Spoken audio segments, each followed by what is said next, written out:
Welcome to About the Winelands. In this show, we'll be chatting to leaders, influencers, wine producers, restaurants, winelands businesses, and other role players. Tune in every Wednesday, Friday, and Sunday for our latest episodes. You will find us on YouTube, Facebook, Instagram TV, Google Podcast, Apple Podcast, and Spotify.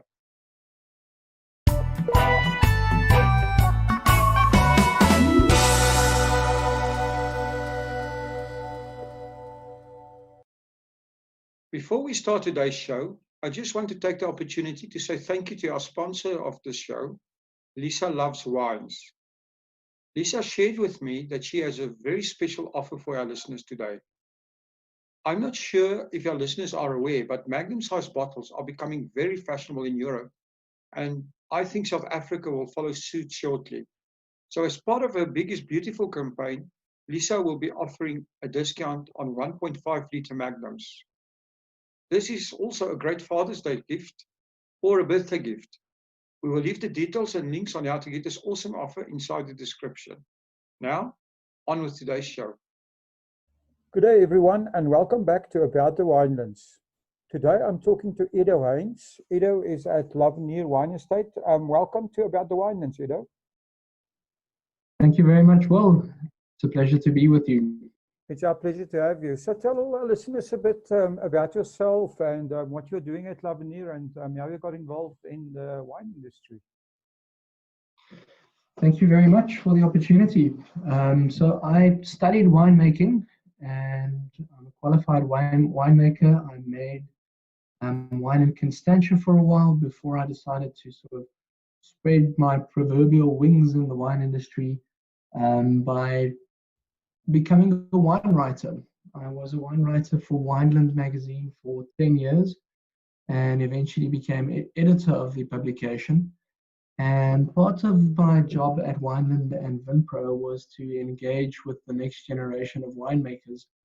And part of this was to every year take some of the young wine leaders on an overseas trip to a leading wine region. In terms of, or in order to get winemakers to engage with other industry leaders, to learn about the international trade, to perhaps see some winemaking techniques, and to basically come back inspired.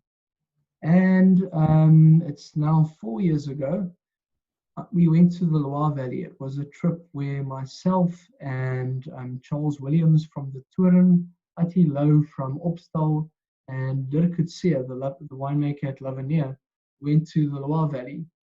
And when I asked at Vinny if Dirk can be part of this trip, they said, yes, no problem, it's perfect. But in order for Dirk to go to the Loire Valley, they asked me to present a tasting in Paris for the Advini commercial team. And I did the tasting and it went well, and I was so intrigued by this dynamic organization with a really inspiring and young commercial team at the helm. And when I came back to South Africa, I realized that it sort of sparked an interest in me to sort of delve into the commercial side of the wine industry. And that's when I made the switch from being a wine writer to getting into the commercial side of the wine industry and the marketing side of the wine industry.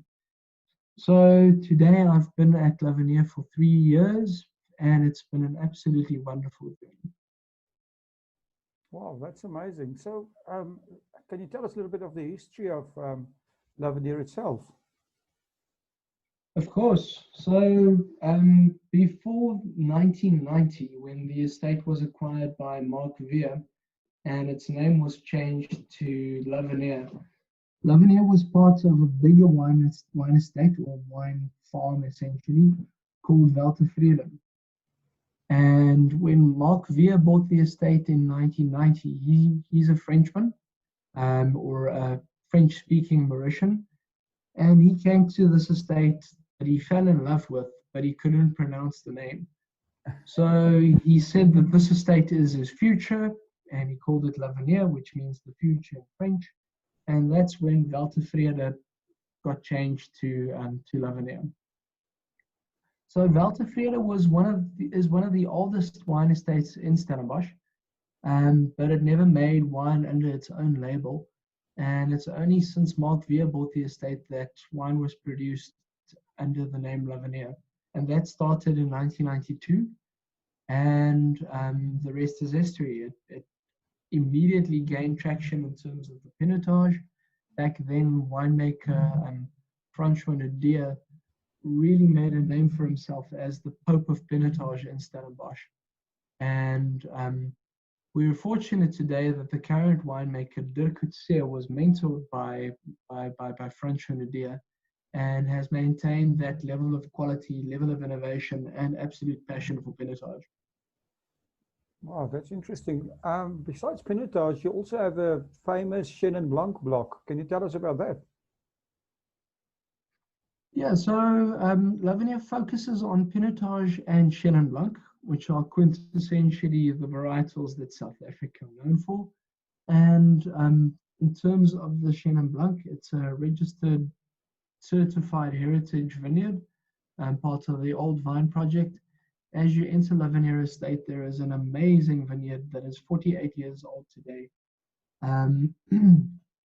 That we call the Old Lady. She's a Chenin Blanc vineyard. She produces the most amazing grapes, and they have now They've now isolated the genetic plant material of this vineyard in order to propagate the clone and eventually make it available in 5 years' time in 2025, so that this same clone can be replanted. And we're very, very excited about that. The Old Lady's a legend on the estate. She produces the most delicious Chenins. We make a Chenin that is a really classic style. She's harvested in 2 different portions, one which is harvested earlier and one which is harvested later, in order to get that balance and finesse that we want in our Chenins. In terms of South African Chenin's development, I think the industry has matured and developed in terms of the style of Chenin that it's producing. We're producing Chenins now that showcase finesse, that showcase complexity, and that really age well. And these dimensions are the dimensions that Dirk works on in terms of our single block Chenin, to produce a wine that is absolutely world class. One of the awards that we're very proud of the single block Chenin is this wine won the Diamond Trophy at the Sakura Wine Awards in Japan, which essentially means that it's the top Chenin Blanc from South Africa in Japan. And for us, that's a huge compliment. We know that the Japanese wine market is a very sophisticated one, and that Japanese in general love delicacy and sort of they like the finer things in life, and they're very sophisticated in the way that they appreciate wine. And for our Chenin to be rated as the top Chenin in such a market is an absolute wonderful accolade for us. Oh, that's a wonderful story. Can I go back to what you said about the Loire Valley, which is interesting because, you know, France is more known for Bordeaux and Burgundy and, you know, the Champagne areas, and the Loire Valley is really known for its chateaus and being the breadbasket of France. So you personally, you know, when you and Dirk were there, what did you take away from the Loire Valley that you brought back to South Africa? Oh, it's an absolutely fascinating region. What we took home, I'll sort of split it up into different categories. The first part is they've got a really progressive approach towards biodynamic wine production. And I think that's something that South Africa can bring back home and ask ourselves why such a very small percentage of South African vineyards are organic or biodynamic, while a region like the Loire Valley has certain appellations within it that are completely biodynamic. And that's certainly one thing that we brought home. And at Lavenier, we're working closely with experts in terms of organic production and seeing how we can make this estate sustainable, how we can practice organic practices at the estate, and how we can essentially live up to the name the future in order to keep our soils healthy, keep our vines healthy, and produce wines that are natural and hopefully one day organic or biodynamic. The Loire Valley is very, very different to South Africa.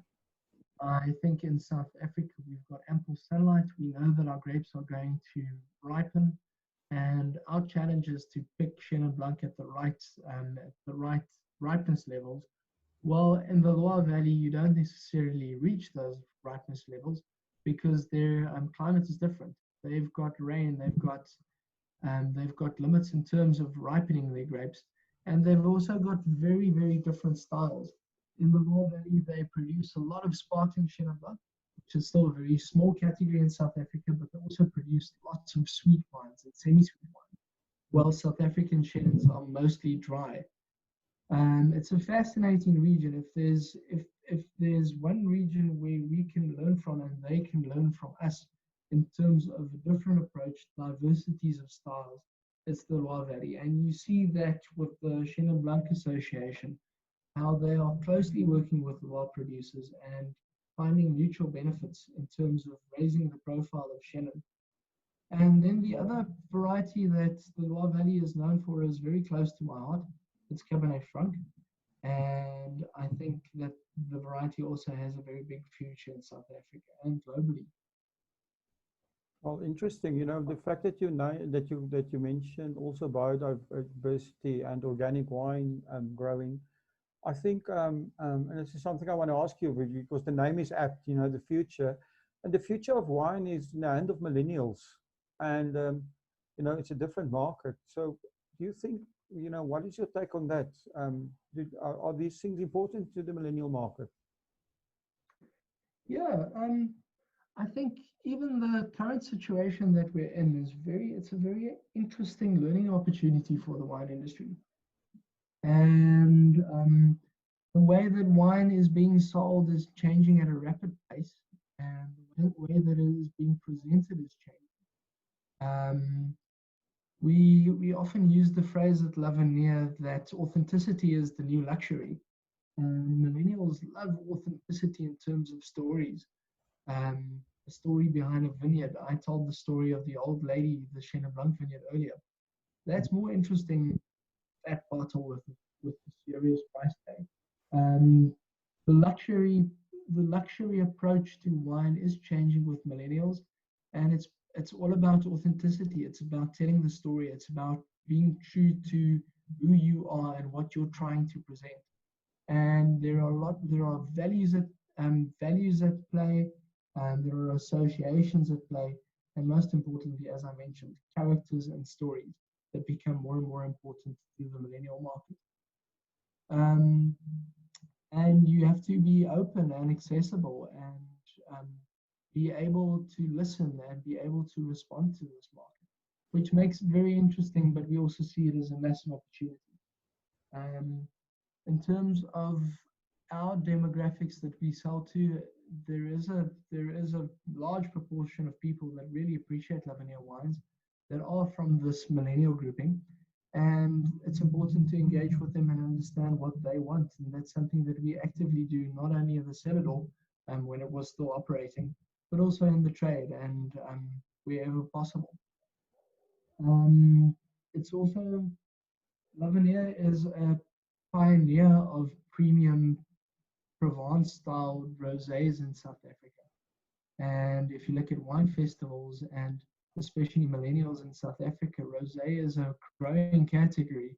And if it's something that you're known for, like in Lavinier's case, you have an advantage. And if you look at our Glen Rosé, which is a high-end rosé, it's limited, it's from a single vineyard, and it has a wonderful story and unique packaging. And it's a wine that is when it was started in 2015, it was strange. Why would you do a high-end rosé? I mean, rosé is rosé. At that stage, most of it was still sweet. But now the Glen Rosé gets sold out in a couple of months every year. Most of it is sold from the farm, and it has a really fantastic following.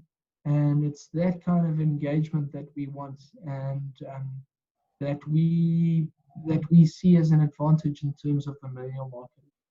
That's awesome. I mean, you mentioned authenticity, and you know, what in terms of any other things you can highlight about Lebanese and Dirk Coetzee's wine philosophy and winemaking philosophy? So Dirk's main passion in life is most certainly pinotage. He loves this varietal, and he loves it for different reasons. One of the things that he really tries to showcase at Lavanier is pinotage's versatility. If you think pinotage, you immediately think of a dry, full-bodied, big red wine. Well, Dirk's approach is that it can be showcased as a premium rosé. It can be shown as an unwooded red. It can be showed as a more feminine style, like the Provenance Chenin, but it can also be a big and full wine that is well structured and can keep for years and decades, like the single block pinotage. So Dirk's big passion is to showcase the versatility of this varietal and to show it in new ways, to show that the way that pinotage is being approached is new. We're planting it on new sites. At Lavanier, we've got trellised vines, we've got bush vines, we've got different angles, we've got different slopes, and we're trying to bring that diversity and to showcase the versatility of this variety. And Dirk grew up in Hoekville, which is very close to the Knysna Forest. He loves nature, and we spoke about organic and sustainable production of wine. That's also something that lies very close to Dirk's heart and is definitely part of his philosophy in terms of Lavanier. We also have a Pebbles after-school care facility at the estate in terms of the future of the next generation of people that live on the estate, where we give children the opportunity to achieve academically, but also achieve in other spheres of life. We've started the Lavanier Sports Development Academy, where the kids at the Pebbles After School Care Facility also benefit from professional coaching to get that bit of inspiration, to get exposure to sport, and to learn some of the fundamental aspects of sport, like teamwork and pushing through and sort of being able to decide your own destiny through sport as well. So the aspect of Lavanier is multifaceted at Lavanier. We look at the future of not only the environment and not only the economic sustainability of the wine industry and Lavanier itself, but also the people at the estate and also the neighboring estates around Lavanier. Oh, that's awesome. So talking about, you know, the surroundings and other things on the farm, what else do you offer visitors? You have accommodation there, and what else? So our hospitality offering is something where this focus on authenticity also comes into its own right. We really have a fantastic cellar door experience where people are given a Chenin Blanc and pinotage experience that is second to none. We have all the vintages that are available. We've got a cheese and wine pairing. We've got charcuterie and wine pairing. We've got very, very authentic cheese and charcuterie platters at the estate. And then we also have the added benefits of French wines from the Advini group that are available from the estate. Obviously, during the Corona lockdown, this isn't possible, but it is part of it's a big part of Lavanier's soul and the way that we operate. We love welcoming people at the estate, and we certainly can't wait for the opportunity that we can do that again. Well, I've heard that you guys have the best live music or the best music at your tasting and sales facility. What is the story there? Is this live? Is this just, do you have a good DJ? How did you get that reputation? I think it's a bit of a combination. One is about senses, and you have to have the right music. And our cellar door and experience manager, Ryan Breedenkamp, feels very strongly about the music that is played at Lavanier. But also occasionally we have live gigs where we have a variety of music on offer. And the focus is always on the wine of the estate. But if you have the ambiance and the background music and just the entire experience of this beautiful tranquil setting, the wine also comes to its own. Well, that sounds awesome. Now, you mentioned the coronavirus and our current situation. So, this has forced all of us to rethink our business models. So, do you guys have any changes in mind or new ideas? One of the things that is clear from all the research that is being done in terms of the commercial aspect of coronavirus is that your brand equity will show in terms of how quickly the brand recovers after the coronavirus. And I think in that sense, Lavanier has done very, very well. We've done well in terms of the direct sales, and now that the market has started to open up again, we've been absolutely humbled by the requests and orders that we've received, and support from loyal supporters of Lavanier in general, globally. And this has been absolutely wonderful to see that we were able to put it through and still maintain good rates of sales through this loyalty for the brand that was built up over the past 30 years. So things like social media and that type of stuff, how important is that, you think that's going to be for the future of the wine industry? Well, I've constantly mentioned engaging with your consumer and understanding your consumer, but also sharing your heart and soul with the consumer. That aspect of authenticity is incredibly important. And that also reflects in our social media approach. We regularly give Dirk an opportunity to show what he's doing in the vineyards. To give the people of we give the people of Lavanier a voice through social media, and we get a glimpse into the life of people at Lavanier, the production side as well as in the market, and also support our colleagues in the industry. During this lockdown, restaurants and hotels that supported Lavanier over the decades were closed. And as soon as we were able to support these restaurants again, we absolutely did that by ordering them their food, enjoying them safely at Lavanier Estate, and pairing them with our wines as a team from Lavanier. So it's about relationships, it's about engaging with your customer, it's about authenticity, and it's about being true to your philosophy and being true to what you represent as a brand and as a winery. Well, you've summed it up nicely, which almost makes my next question mute, but I'll ask it anyway. What is the most important thing you've learned from your wine journey? We're an industry that is social. We're an industry that engages. We're an industry that sells a product that people enjoy. And enjoyment is so important. As long as you enjoy engaging with wine and engaging with people, the successes will follow, because people feel that positivity, people feel that energy, and they associate with that. And if you've got a passion for quality, you live your philosophy in terms of what you want to achieve with your wines, then you will be successful. And I've mentioned it a lot during this whole discussion, but if there's one wine quote that really rings true in the approach that we have at Lavanier, it is that authenticity is the luxury. You need to be true. You need to have a product that cannot be replicated, and that's where authenticity of something like a single vineyard range comes into play. And you need to be pioneering, push the boundaries, showcase that versatility of pinotage in Lavanier's case. Be a pioneer of premium pinotage rosé. Why not? And we've got a few other very, very exciting projects in the cellar at the moment. Never stop dreaming.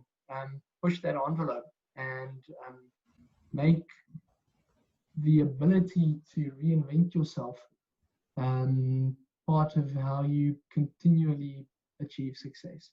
That is part of sustainability, essentially. That's awesome. So I've heard Lisa from Lisa Loves Wines whispered in my ear that you guys are doing a Biggest Beautiful campaign on your MCC and Pinotage Magnum bottles. So can you tell us a little bit more about these wines? Yeah, well, gaan groot of gaan huis toe, né? I'm a massive fan of Magnums. I think the way that wines mature in Magnums is just incredible. And we've seen a gradual growth in the interest in Magnums. And especially on special occasions. Father's Day is coming up. And when restaurants were still operating during Father's Day, we had a special where wines by the glass, in terms of our provenance Pinotage, was poured out of the Magnum. And it just feels different. It feels grand. It feels impressive. And with that, with the mature, the different way that wines mature in Magnum, I think it's just an awesome way to sell wine and a category that is growing. And we're very, very glad to be part of this initiative to showcase Magnums. That's awesome. I hear that it's a big growing trend in Europe as well, to take Magnums to parties, and the Magnum sales there is becoming very fashionable. Yeah, not only in consumption at home, but also at restaurants. Magnums are different. As I said earlier, they're grand, they're impressive, and it immediately makes a big impression if you're serving a wine out of a big bottle. And in a way, it's also something that's associated with parties and celebrations. So what you're telling me is it's also going to make great Instagram shots. Yeah, absolutely. True so, if people want to get hold of you, how do they get hold of you guys? Well, you mentioned it. Instagram, Facebook, Twitter. Mm-hmm. And if they want to contact us directly, it's easy to email Ryan, and you can email him at info@lavanier.co.za. Oh, that's awesome. We'll put all the links down in the description. And then all that's left for me is to tell you to keep your head up while the lockdown is going on. And thank you very much for spending the time with us. And it seems like you guys have your finger on the pulse of the future. Thank you very much. Thanks for the opportunity. And cheers to the future of South African wine. Thank you for listening to today's show. Just a quick reminder that you can get that 1.5 liter Magnum discount. So hurry, get in touch with Lisa. She's at Lisa Loves Wines, and we have the link in the description.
Welcome to About the Winelands.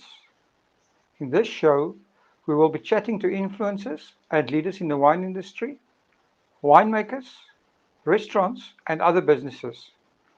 Tune in every Wednesday and Friday for our latest episodes. You will find us on YouTube, Spotify, Google Podcast, and Apple Podcast.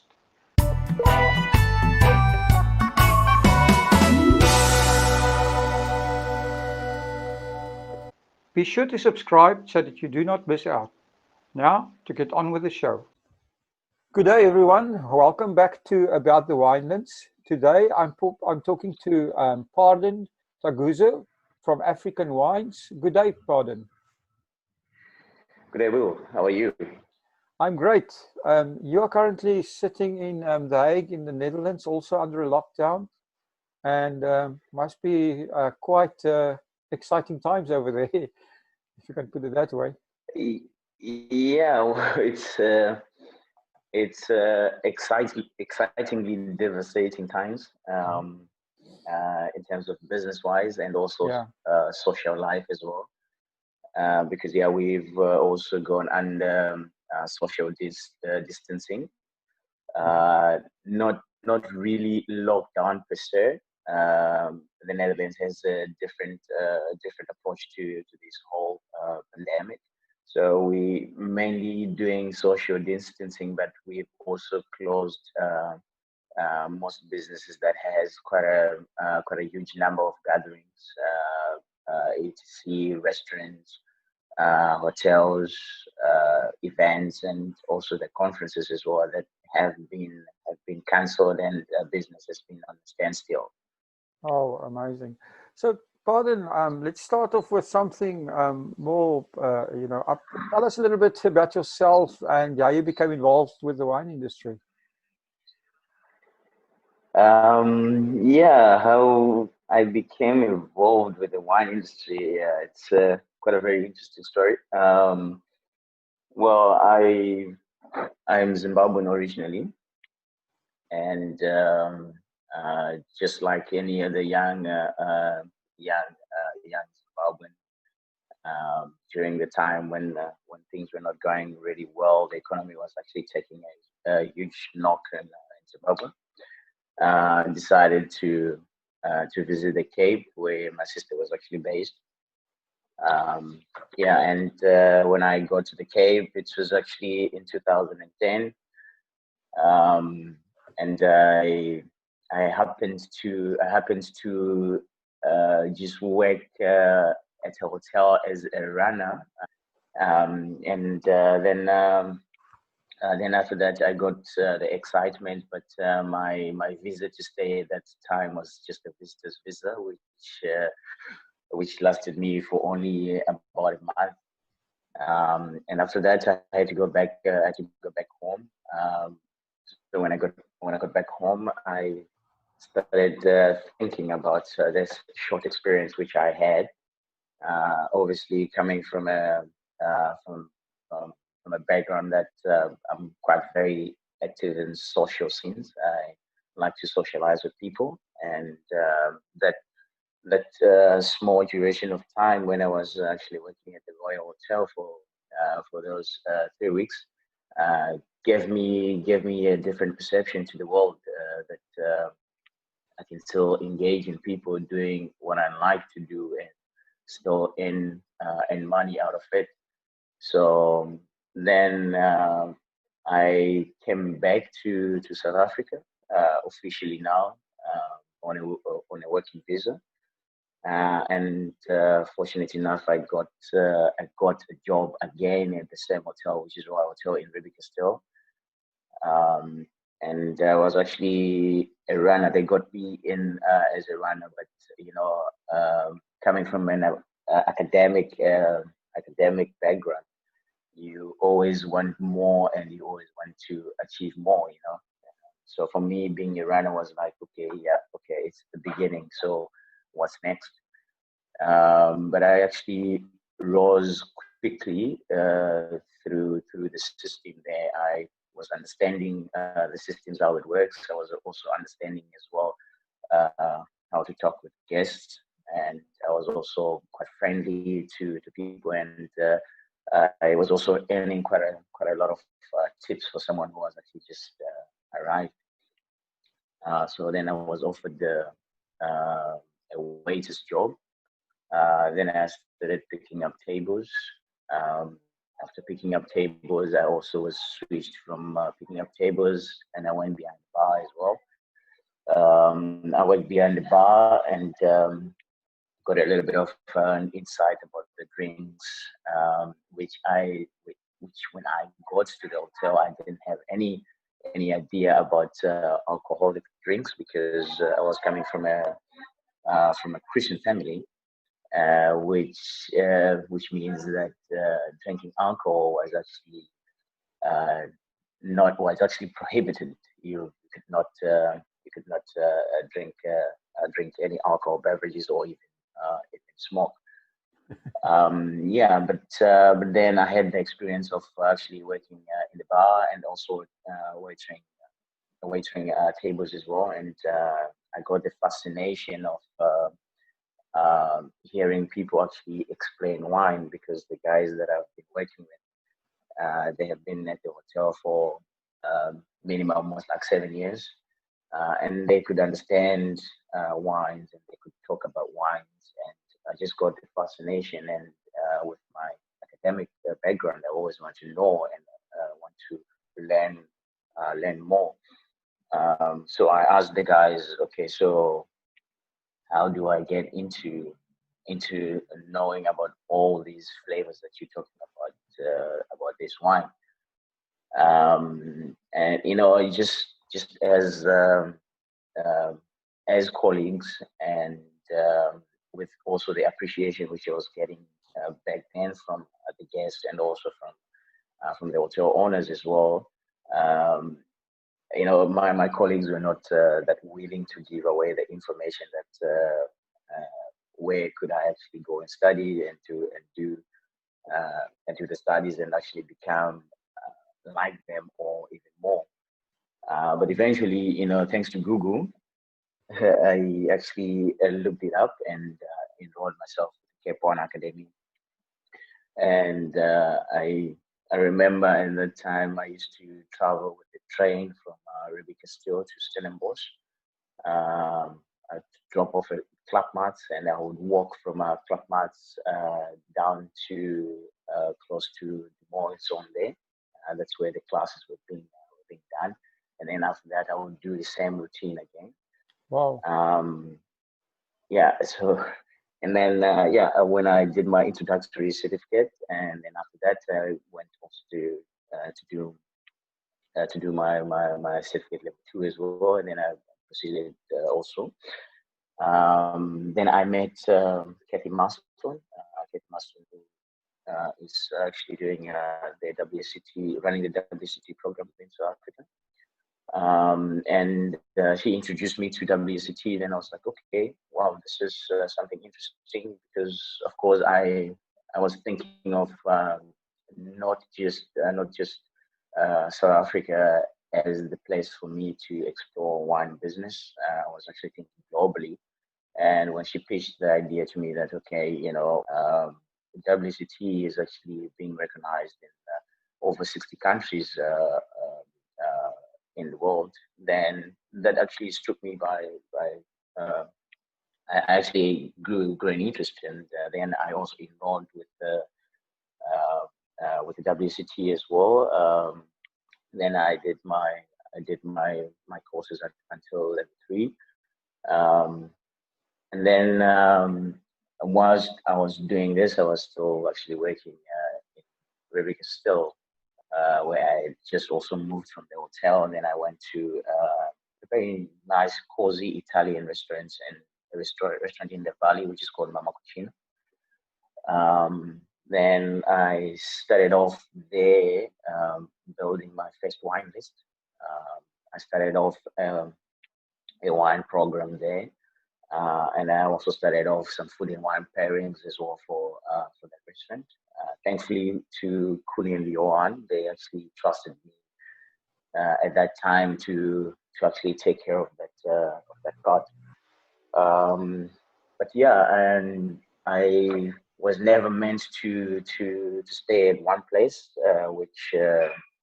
which also my bosses then, Kuni and Johan, were very, very they were very open about me that, you know, if we know you actually pursuing a career in wine, if you have anything opening, please do take it. We don't want to hold you.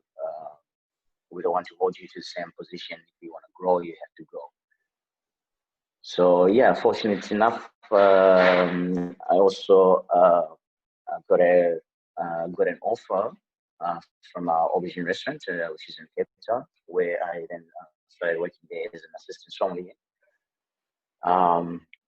And also I was now exposed to more wines.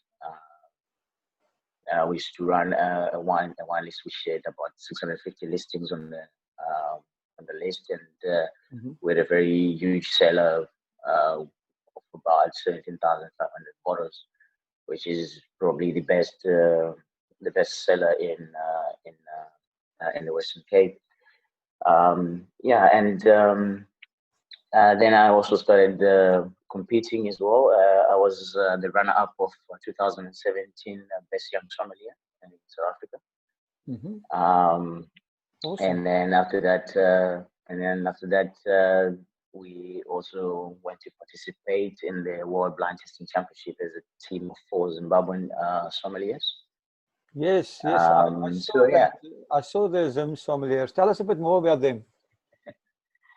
Yeah, well, so there is a competition which is being run by Jean-Vincent Ridon, which is the South African Wine Tasting Championship. So basically you go from regionals, and then you also go to the nationals as well.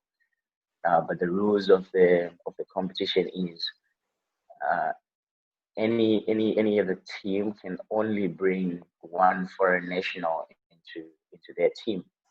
So when I participated in 2017, I was actually in top 5 best testers in the Western Cape. And it also happens that we also have enough Zimbabweans as well that were in the top 15. So ideally, it was very wise for us to actually create a Zimbabwean team and just represent Zimbabwean team rather than all of us just fighting for one spot into getting into Team South Africa. So we did that, and we actually went on the journey to France, and we competed, which was the first time, and we did not have enough preparation. We came 23 out of 24. Yeah, that's basically about Zimsoms, and it's actually a team which is made of 4 sommeliers. An awesome story. At that time, I was still working.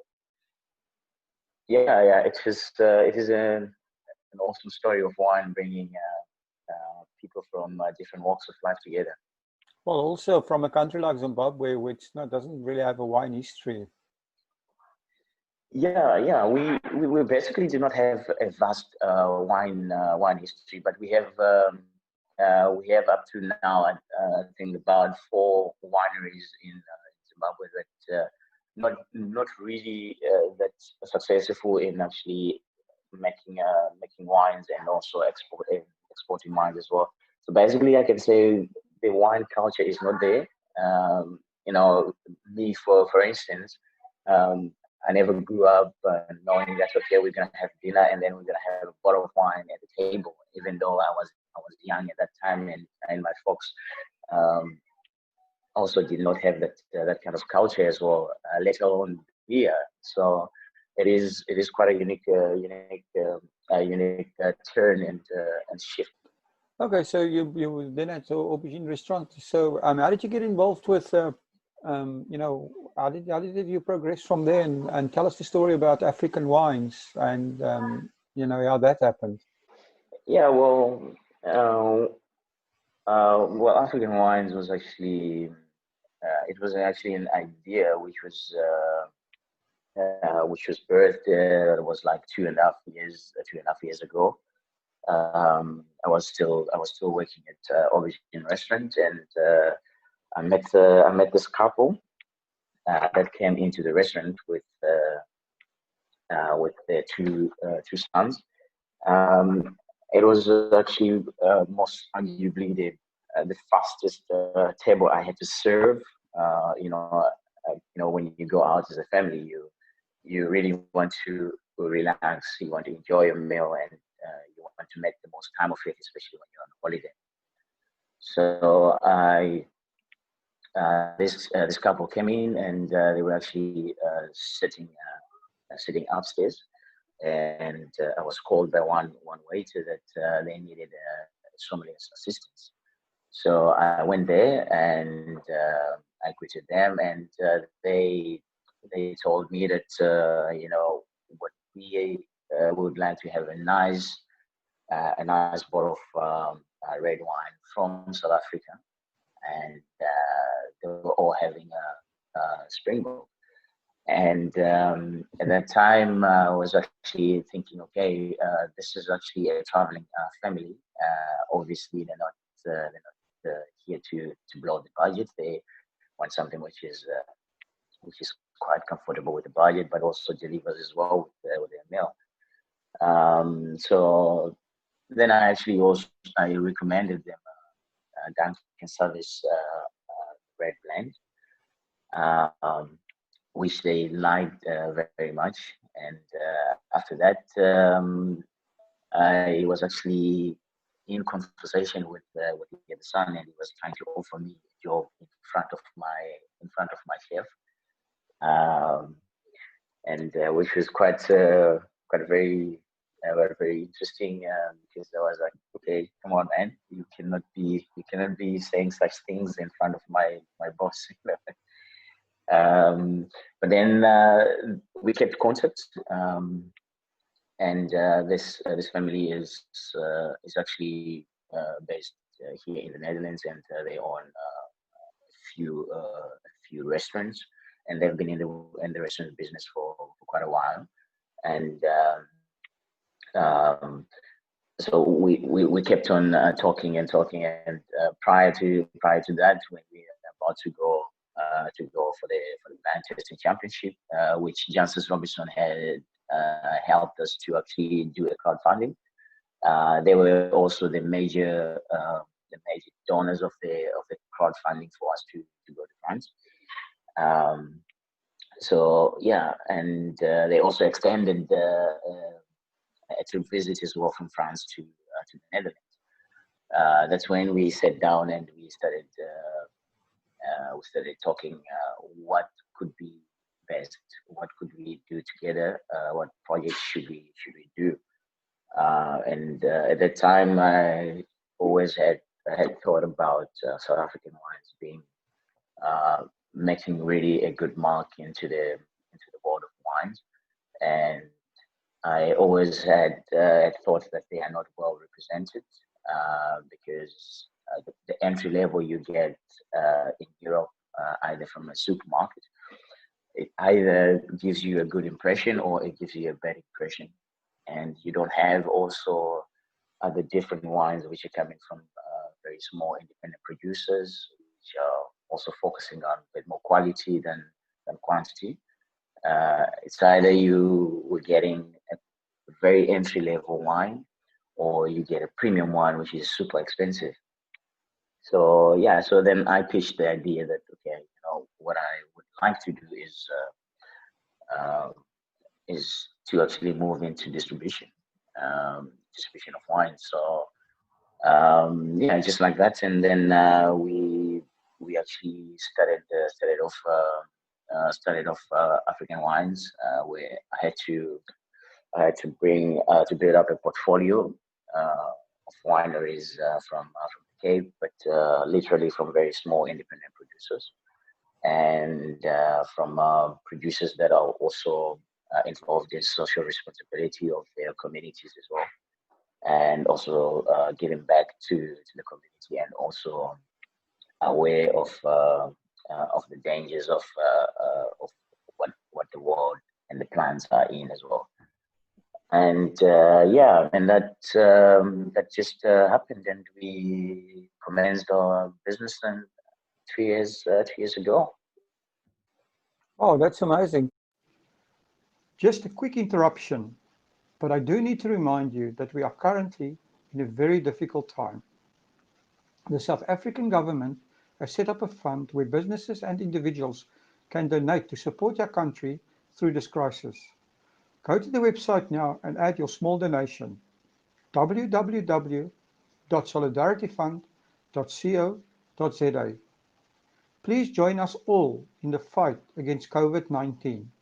That is at www.solidarityfund.co.za.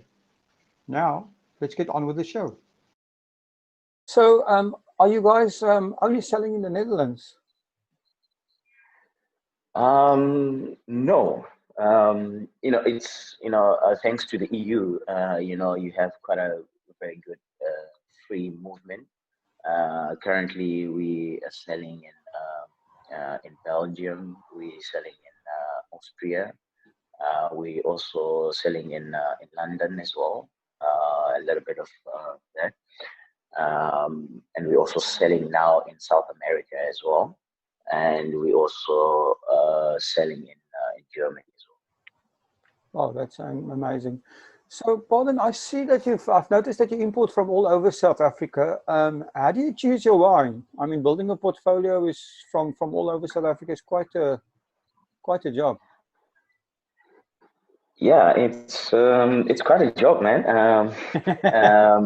So, so basically, like I told you, the fundamental principles of building this portfolio, which my business partner also was very keen in that, Belinda and Damiano de Alba, was mainly given back to the community, and which is what is also lacking in the wine business here in Europe. So basically, we wanted to gather around wineries that do social responsibilities, wines that are being made from the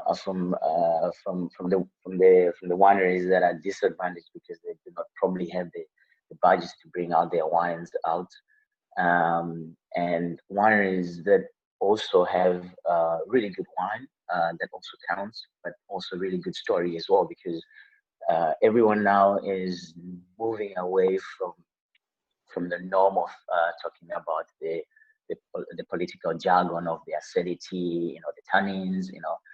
People want to hear what's going to make them feel good if they purchase this bottle of wine. What is it going to change in someone's life if they purchase that bottle of wine?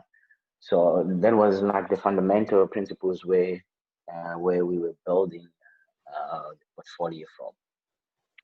Well, that's amazing. I saw it on your website. There is a charity button, and that explains a bit more about it. So I assume that all your wineries that you are representing have some kind of a social responsibility type of angle. Yeah, definitely. Definitely, I can run you through just one example. That would be great. We have on the portfolio the winery which is called Black Elephant Vineyards. It is based in Franschhoek, and this is actually the coming together of three partners, which is Raymond Love, Kevin Swartz, and also Jacques Wenzel. So basically, what this whole corporation is part of the BEE, which is the Black Empowerment Policy, which also the government is also supporting. And this winery, what they do, they have what is called the miracle dream, where they actually teach kids in the Franschhoek Valley how to preserve water. Due to the drought in Cape Town, which hit us a couple of years ago. So they actually teach them to recycle water. Say for instance, the water that you actually use for your for your dishes. You don't have to throw it away. You can actually use it for your garden. And you know, it's quite fundamental because that's how you can actually change things when you actually teach the kids, because they will feel actually the responsibility to actually take up such projects. And they do this project, which you know, some of their wines which they have in their range, when they're purchased, they actually channel funds to sustaining that project. So that's quite a very interesting point, and interesting charity that we actually run with. They actually run themselves. Oh, awesome. So if any of your listeners out there is a wine producer and would be interested to work with you, what do they need to do? And now, do you have any other specific requirements? Well, not really specific than other the fundamentals which have been which I've just alluded to. Besides that as well, the wine has to be good, man. We here also to make sure that our customers here have the best wine Mm-hmm. at the best value, and it's not necessarily that they have to get a mortgage to actually buy a bottle of wine. They need to appreciate more South African wine, so we need to have all different categories and price points for them to start the culture of thinking of South Africa as a first choice when they get to a wine store or a supermarket in the east. Well, that's awesome. Pardon, now we're sitting with a situation with the coronavirus, and you know, it's forcing everyone to rethink their business model. Do you have any changes or new ideas in mind? Yeah, you know, it's you know, we actually now getting. This is now the point where, personally, I think we are being socially prepared because of this pandemic. Um, you know, this is when you actually need innovation. Um, selling more online is actually the only thing that will actually make businesses survive at this moment. And besides that, because you know, from my point of view, we have like 99% of our business which is actually stuck up in restaurants.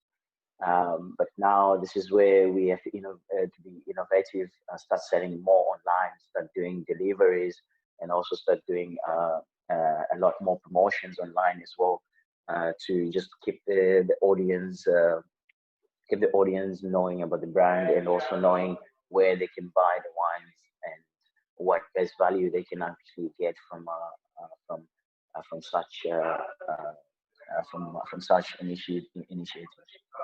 Okay, excellent. So, pardon, your wine journey has been quite an interesting story. What is the most important thing that you've learned from your wine journey? Yeah, well, the most important thing that I've learned from my journey is to is to have a thick skin and stay humble, have a thick skin, and yeah, just most of the times listen to yourself, and you know, just throw yourself out there, uh, work hard. The bigger the risk, the bigger the reward. If you never try, you never know. Awesome. So, my last question for you is, can you give us your very own wine quote or your I think you favorite saw one? it in my. I think you saw it in my email, the one I sent you. In wine, there is truth, In wine, because I believe, yes. yeah, in wine there's truth, because I believe wine is a reflection of a religion. It's a reflection of a culture. It's a reflection of who we are as human beings. It's art. So there is always the truth in wine. Awesome. Gordon, thank you so much for talking to us. If people want to get hold of you guys or want to know where you are, how do they do that? We are available on mostly social platform mediums. We are available on Instagram. It's African Wines NL, and our email address as well is info@africanwines.nl. Besides, they can get to me directly as well at pardon@africanwines.nl. We're also on LinkedIn as well as African Wines, and we're also on Facebook as African Wines as well. Oh, that's awesome. We'll be putting your links all in the description anyway, so people can find it there. Well, thank you very much for your time and good luck with everything. Thank you very much, Will, for having me, and good luck for everything to you too, and stay safe. Thank you for supporting our show. If you would like to get more exposure for your business, please have a look at our sponsorship options. Thanks again for supporting About the Winelands. Please follow us on YouTube and on our social media channels. All details and links are in the description.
Welcome to About the Winelands.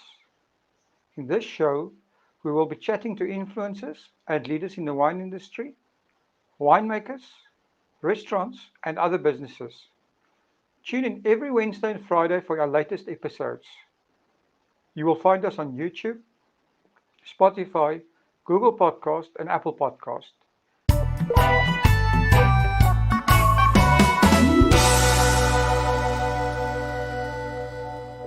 Be sure to subscribe so that you do not miss out. Now, to get on with the show. Good day, everyone, and welcome back to About the Winelands. Today, I'm speaking to Carolyn Miller-Kroch of Zevenwacht. Hi, Carolyn. Hi, Will. How are you? I'm great, thank you. Enjoying the time to be able to chat to lots of people, using the time productively yourself. Absolutely. Yeah, no, it's been good. I've spent some precious time with my daughter. I travel a lot, so this has been a time to catch up and just have some good family times. But it's been good, and obviously having a little bit of wine on the side helps too. That's always awesome when working for a wine business, right? Yes. Tell us a bit about yourself and how you became involved with the wine industry. Well, currently I'm the National Sales Manager for Zevenwacht Wine Estate. I've been in the industry now for going on 21 years. I think the wine industry almost found me by coincidence. when I was studying, I decided to work at Constantia Wine Estate, just as a sideline job while I was studying. So I was in the cellar door when I did cellar tours and listening to the senior staff and listening to the winemakers, you know, the bug really bit. So growing up in a family that always enjoyed wine and always used to sip along with my mum and my dad, but never really understanding what it was all about. And I think from those Constantia days, I decided I'm going to follow the wine path and see where it takes me. And here I am today. Amazing. Were your studies related to wine at all? Well, I actually started off with law and then proceeded to move into marketing and public relations. So it was an interesting combination. And then subsequently, I did my Cape Wine Academy diploma. So it started off in a very different level, and then I made a kind of move into which would be more relevant on the wine side. Wow, amazing. How long have you been with Zevenwacht? I started last year, March. So just over a year now. And before that? Before that, I was at Thelema Mountain Vineyards. And then I was at Distel, Kleine Zelze, Steenberg, Glencarlu. So some really amazing names that I can, add to my CV. Well, that's amazing.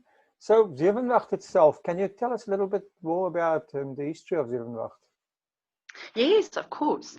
Zevenwacht actually has a wonderful history, steeped in a lot of interesting tradition.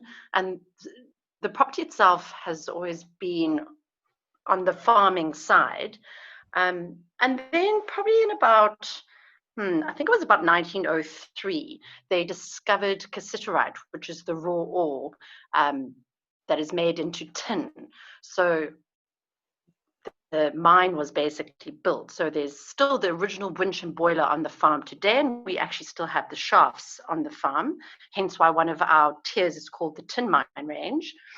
And then that ended probably just before World War I, and it went back into farming.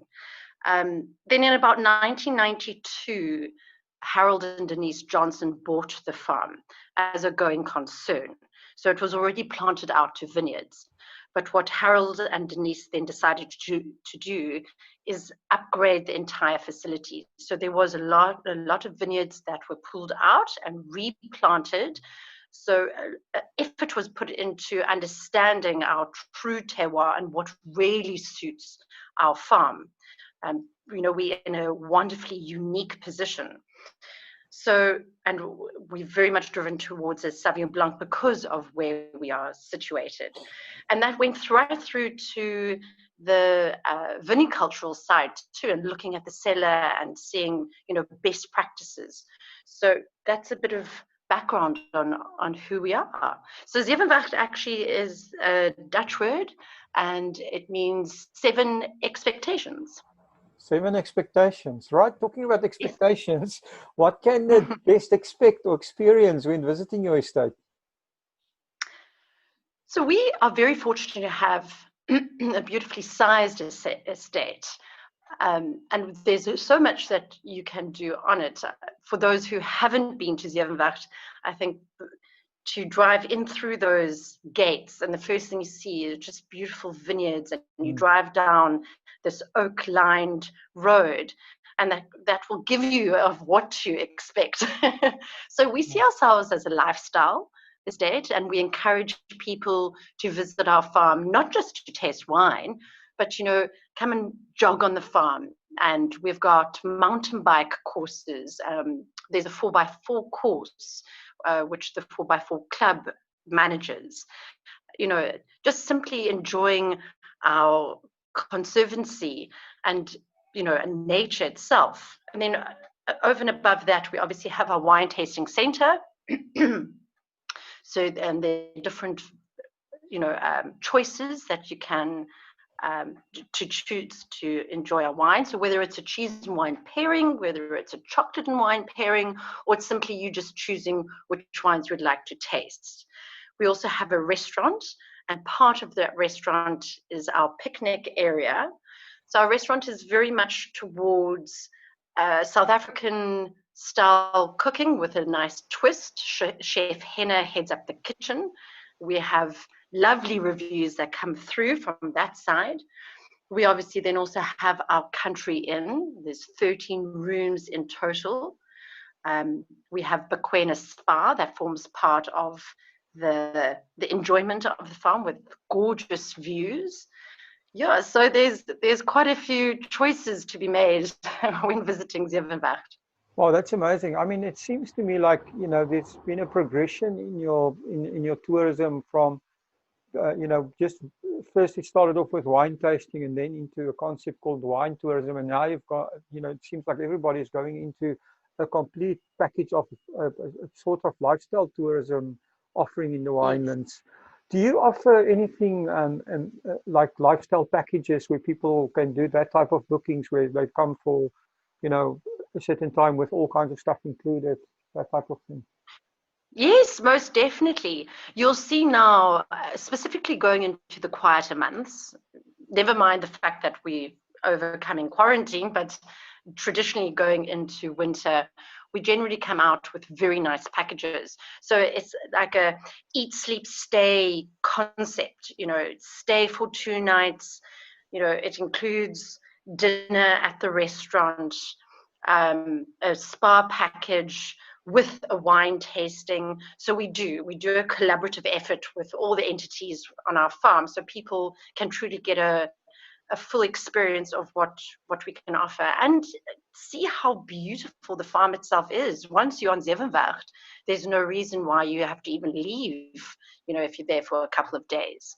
That's true, and your location is very nice as well, you know, close to the airport and close to the rest of our experience in the winelands. Exactly, yeah. No, we nicely, so we still form part of the Stellenbosch wine route, so we on the Stellenbosch side, but the nice thing is, like you said, conveniently close to the airport and surrounded by amazing other farms too, to form part of that route, you know. Well, on that point, on the airport side is, I see you've got a conferencing and event team as well, or you are offering that you have. Yes. I suppose that's something that you specifically look to build during the winter months to fight this whole tourism winter. Most definitely. We are very reliant on the corporates to assist us through the quieter months. So we have lovely conferencing packages on offer, again, including the different entities on the farm. And then we also advocate for functions and weddings. So if you are interested, I would suggest anyone visiting our website and linking through to our banqueting team for functions and weddings, and through to our hotel team to assist with conferencing. Oh, that's awesome. So now the important stuff. Tell us a bit more about the wines you are producing, and also the Zevenwacht winemaking philosophy. So our philosophy, and I think we're probably not the only one, but it's something that we live true to, is that wine making in essence starts in the vineyard, as we all know. And the wonderful thing is, again, going back to who Zevenwacht is from a position point of view. So we are positioned at quite a high altitude, and we have influences both from Table Bay and False Bay from a sea influence that cools down the vineyards completely, especially in our hot Stellenbosch summers. With that said, most of our vineyards are also south to southwest facing. So that also assists from that intense heat. We find that we can have longer hang time, for example, for the grapes. We also have a lovely soil structure, mostly decomposed granite. Like I said, we focus, our biggest planted to vine is our Sauvignon Blanc. One of the few Sauvignon Blancs that I think when you actually have, you can enjoy the lack of huge amounts of acidity. You don't need the Rennies while you're drinking it, you know. And that obviously comes along with all the the elements that make up to where we can get a beautiful, well-structured wine in general going across all our cultivars really. So Hagen Viljoen is our cellar master, and he's been with us now just over about 1.5 years. And he very much loves focusing on, because of where we are again, on the Rhone cultivars, specifically our Syrah. And then also we have an old vine Chenin Blanc on our farm. So that's become a large focus of ours too. And Chardonnay. So those are basically the 3 cultivars that we can see formulating with where we are from a placement point of view as our focus wines, you know. Oh, that's amazing. So your wines, Carolyn, where are they sold? I see you're exporting worldwide. Tell us a bit more about your markets. We are. So luckily for that, and one of the great advantages of working with this brand, we have 4 different tiers to the wine. So we have from our Z collection range, which is our top tier, right through to our lifestyle range, which is our sevens range. And with that, and obviously a few in between, like our tin mine and our estate. So with that said, it's so great to be able to target different markets with the different tiers. The majority of our market sits in our own backyard. We have a huge national presence, of which the majority of that sits in Cape Town. And then, yes, we have a global stance as well. Our biggest markets are Belgium, Netherlands, Germany, UK. And with that said, you know, we are spreading as much as possible. So yes, we are in America, we're in Canada, we're working on towards getting into Asia, and I am personally working on spreading our wings throughout Africa too, because what we've seen is that there is a larger request for well-priced premium South African wines in other African countries. So that's one of our biggest 2020 projects. That's very, very interesting. Just a quick interruption, but I do need to remind you that we are currently in a very difficult time. The South African government has set up a fund where businesses and individuals can donate to support our country through this crisis. Go to the website now and add your small donation. www.solidarityfund.co.za. Please join us all in the fight against COVID-19. That is at www.solidarityfund.co.za. Now, let's get on with the show. With the local market, I assume that you know that is going to be, especially with the current situation, that's going to be extremely important when things get back to normal. Are you doing anything specific? I mean, your local market, if you say Cape Town, I assume that's mostly restaurants, or that also retail stores? Yeah, I think that whole question of what is the new normal is a very interesting one, and it's a big concern across the entire industry. You know, the restaurant and hotel industry is so closely aligned to the wine industry, and I'm on quite a few different chat groups, and it's very interesting to see what people want to do from an initiative point of view. So yes, there are going to be huge amounts of changes. To be honest with you, I think for at least the rest of 2020, people are going to be very aware of the fact of remaining with the whole social distancing, staying more to themselves, keeping at home. So from an off-con perspective, so from a retailer perspective and an online sales perspective for home deliveries, so for example, we've just started our own online wine shop from Zevenwacht. That is advantageous for us. That, you know, we can see huge growths forthcoming after, quarantine. But on the other hand, sadly, the restaurants and hotels are really going to suffer. So collectively, we've been sitting together as an industry and coming up with initiatives that we can put forward and assist and what do? We have to reach the consumer, assist with them coming into a restaurant, be aware that obviously, again, tables will have to be far apart. There's going to be huge amounts of sanitization going on. There's going to be less people being able to sit in a restaurant. How can we help them? Is it from a discount structure? Is it from, getting an initiative to assist with a group funding? So yeah, there's a lot under discussion. What is viable and what isn't, time will tell. But we will be in this together, and we stand together. Well, I mean, that's the message I get from everybody I'm talking to in the industry. Everybody's working together and, rethinking basically their business model. Is there anything else that you have in mind? I mean, of course, wine sales is one aspect of your business. The big advantage of a place like this is that you have an outside experience as well, which means social distancing is a bit easier. And I think people will be more keen to go to outside spaces than maybe in inside spaces. Definitely.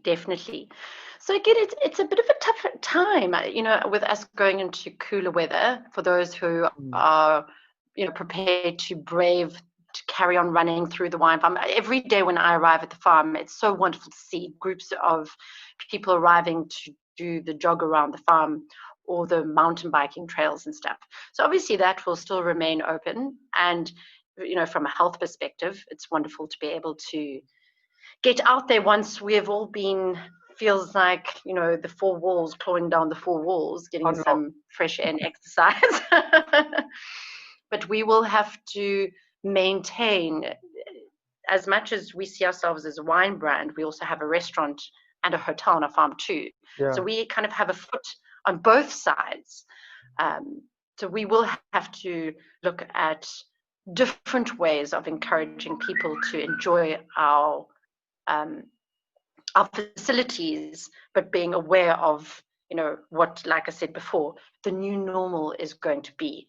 So that, yeah, we've had conversations. We'll sit down, in a group and have larger discussions of the next 12 to 24 months and where we can assist the best we can. And that goes, I think, from a global discussion. It's not just South Africa. So it's going to be a very interesting rollout. And to be honest, I think time will tell. We can put initiatives in place and it will be adjusted and changed. We'll literally have to be able to go with the flow and be flexible, It's going to be interesting times. Carolyn, I see Zevenwacht is a member of this BWI, the Biodiversity and Wine Initiative. What does that mean? Yes.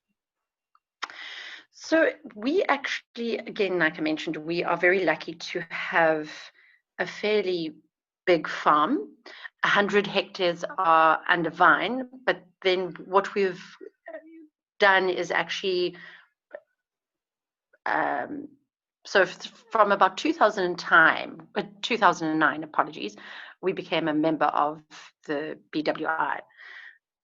What we've done is we've put 80 hectares of a very special biome aside called Renosterveld. So it's under a lot of stress.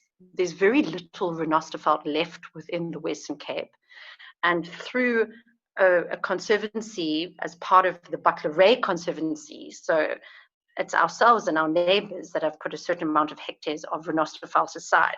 That obviously encourages soil health, protection of birds of prey and smaller mammals. We've got about 150 to 200 different species of flora.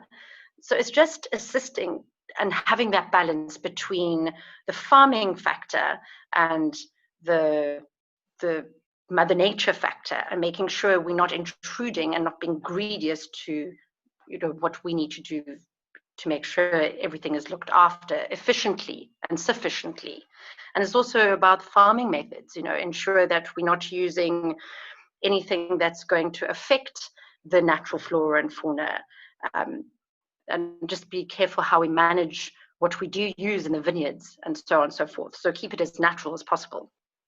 Well, I think this is a growing trend worldwide, and especially your new markets, your millennials, your new, they are, seems to me, Yes. they're more interested in this type of thing than in the old, traditional wine history and that type of stuff. Completely agree. And it's quite interesting when you speak to the Nordic countries. One of the first questions is around, the conservancy and how we protect our farms and how we look after, flora and fauna, going through into how our people are looked after too. And the other question is whether we vegan as well. So those are two very definite trends coming out, and we can happily say we are now vegan. We're offering vegan wines. We've walked away from all animal products within the winemaking process. I was wondering about that. I always assumed that all wines are vegan, but now it seems to me there is a difference. So can you enlighten me a little bit more? It's quite interesting. Sure. Yeah. It's a lot of people don't really realize that exactly as you said, we weren't vegan. But when you go into the larger process of how the wine is made, so for example, when it comes down to the filtration, so the fining of the wine, collecting the solid particles out of the juice itself, for example, we used to use certain animal products. So for example, you can actually basically use egg whites, and that almost works as like a consomme. I don't know if you know the soup consomme. So it's a clear soup, and they add the egg white to attract all the solid particles so that you end up with a beautiful, bright, clear soup. And it's exactly the same concept within the winemaking side. But obviously, it being egg white, it's it's an animal product. And there are different methodologies. I'm trying to remember the other one. I think it's called an isotope or something. It's like a fish bladder powder, something like that, that is added. But again, obviously, it's an animal product. So officially, all wines from the 2019 harvest have moved over to being vegan. So now we've moved over to different methods where we use only plant-based, or for example, bentonite clay. So there are different versions, and there's different products on the market, basically from like a starch version through to a kelp version, and like I said, using a clay.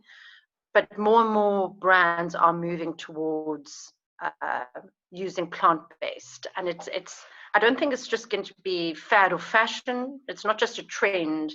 It's now becoming more of a way of life, a healthier way of living, Definitely. I mean, it's a huge trend. So Carolyn, been interesting so far, but now what I would like to hear from you personally is, what is the most important thing that you've learned from your wine journey? Sure. It's been a very long journey. Like 21 years later, there's a lot learned. I think in the early days, the complete naivety to obviously being an older now. I don't have to give my age away. No, man, I can hear you're still a youngster. So stop teasing us. Thanks, Rob. It's so sweet. But for me, I think the biggest lesson I've learned, bar many others, but one that really sticks with me and which I apply to my day-to-day workings, from putting strategy together right through to when I actually am speaking to consumers at wine shows, for example, is the KISS methodology. So keep it stupid simple. There's no reason to overcomplicate the way we talk about wine, for example, or strategies that we put together. At the end of the day, keep it as clear and simple as possible, that everyone can understand where we want to go and what we want to do. I think that for me has been the biggest lesson learned. And it's through trial and error, and it's through mistakes. And as you well know, we all learn from our mistakes. But if I can recommend for anyone to stick to that simplicity of understanding wine, explaining wine. You know, when you speak to your consumer at the wine show, they don't really want to know about pH, acidity, barrel ferment, malolactic fermentation. I mean, yes, you obviously have the people who will specifically ask for that, but your general wine consumer actually just enjoys that liquid in the bottle. They want to learn about your brand truth, the history, who you are sometimes, you know, and just have good, honest conversations. It doesn't have to be complicated. I like that. So, Carolyn, can you give us your very own wine quote or a favorite wine quote? Well, there are lots of wine quotes that I don't know if it's appropriate. That's okay. I think for me, you know, wine should never be seen as an unattainable subject, whether it's from an understanding perspective or from a pricing perspective. Wine shouldn't be put on this pedestal, sitting at some mountaintop, you know. And we have to change the way we talk about wine, the way we express the subject. Let it be less intimidating and let it be more inclusive. So at the end of the day, I mean, I don't care how you're going to drink my wine or with what you're going to drink it. If you have chosen to buy my wine off the shelf or chosen my wine off that wine menu, I love you. Full stop, thank you, done. That's deal done. You know, that for me is just very important going into this new cycle. We have to expand our market, and it's not necessarily from a country perspective. We have to expand our drinking market, who we are talking to, who we want part of a broader conversation. And currently we aren't able to do that with the way we are expressing wine conversations and brand. It has to just be simplified, more open, more honest, less intimidating. Very, very wise words.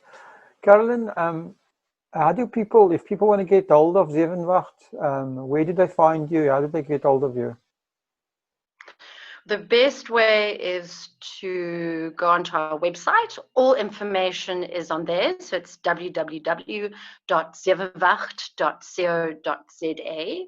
So whether you want to speak to myself, my details are there, or the office for general queries, from banqueting through to booking accommodation or wine tasting, all the information is on our website. Okay, excellent. We'll put those links in the description.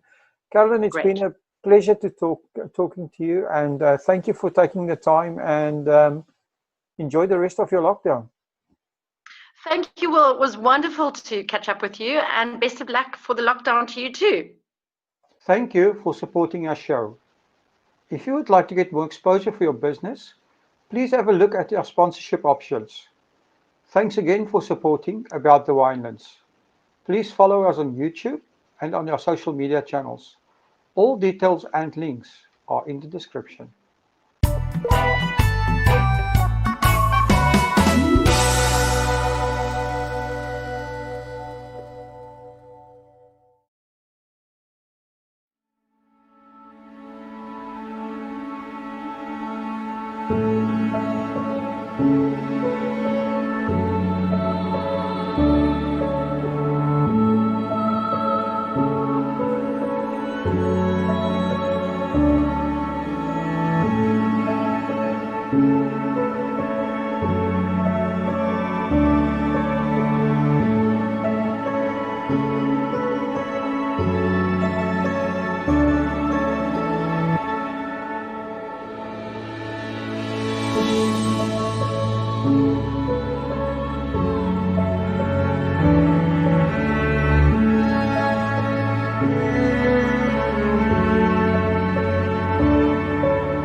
Welcome to About the Winelands.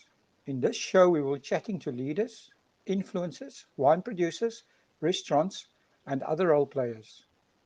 Tune in every Wednesday, Friday, and Sunday for our latest episodes.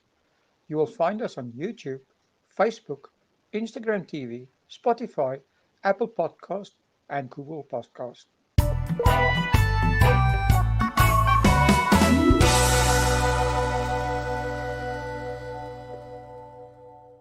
Before we start the show, I need to share something really exciting.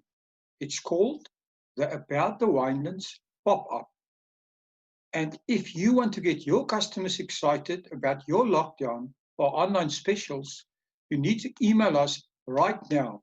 Email us at visitthewinelands@gmail.com and add Winelands pop-up to the subject line. Who knows? We might just make you an offer you cannot refuse. That is visitthewinelands@gmail.com. Now, on with the show. Good day, everyone, and welcome back to About the Winelands. Today, I'm speaking to Abigail Besonio. Abigail is the founder and the owner of the Spice Route in Paarl.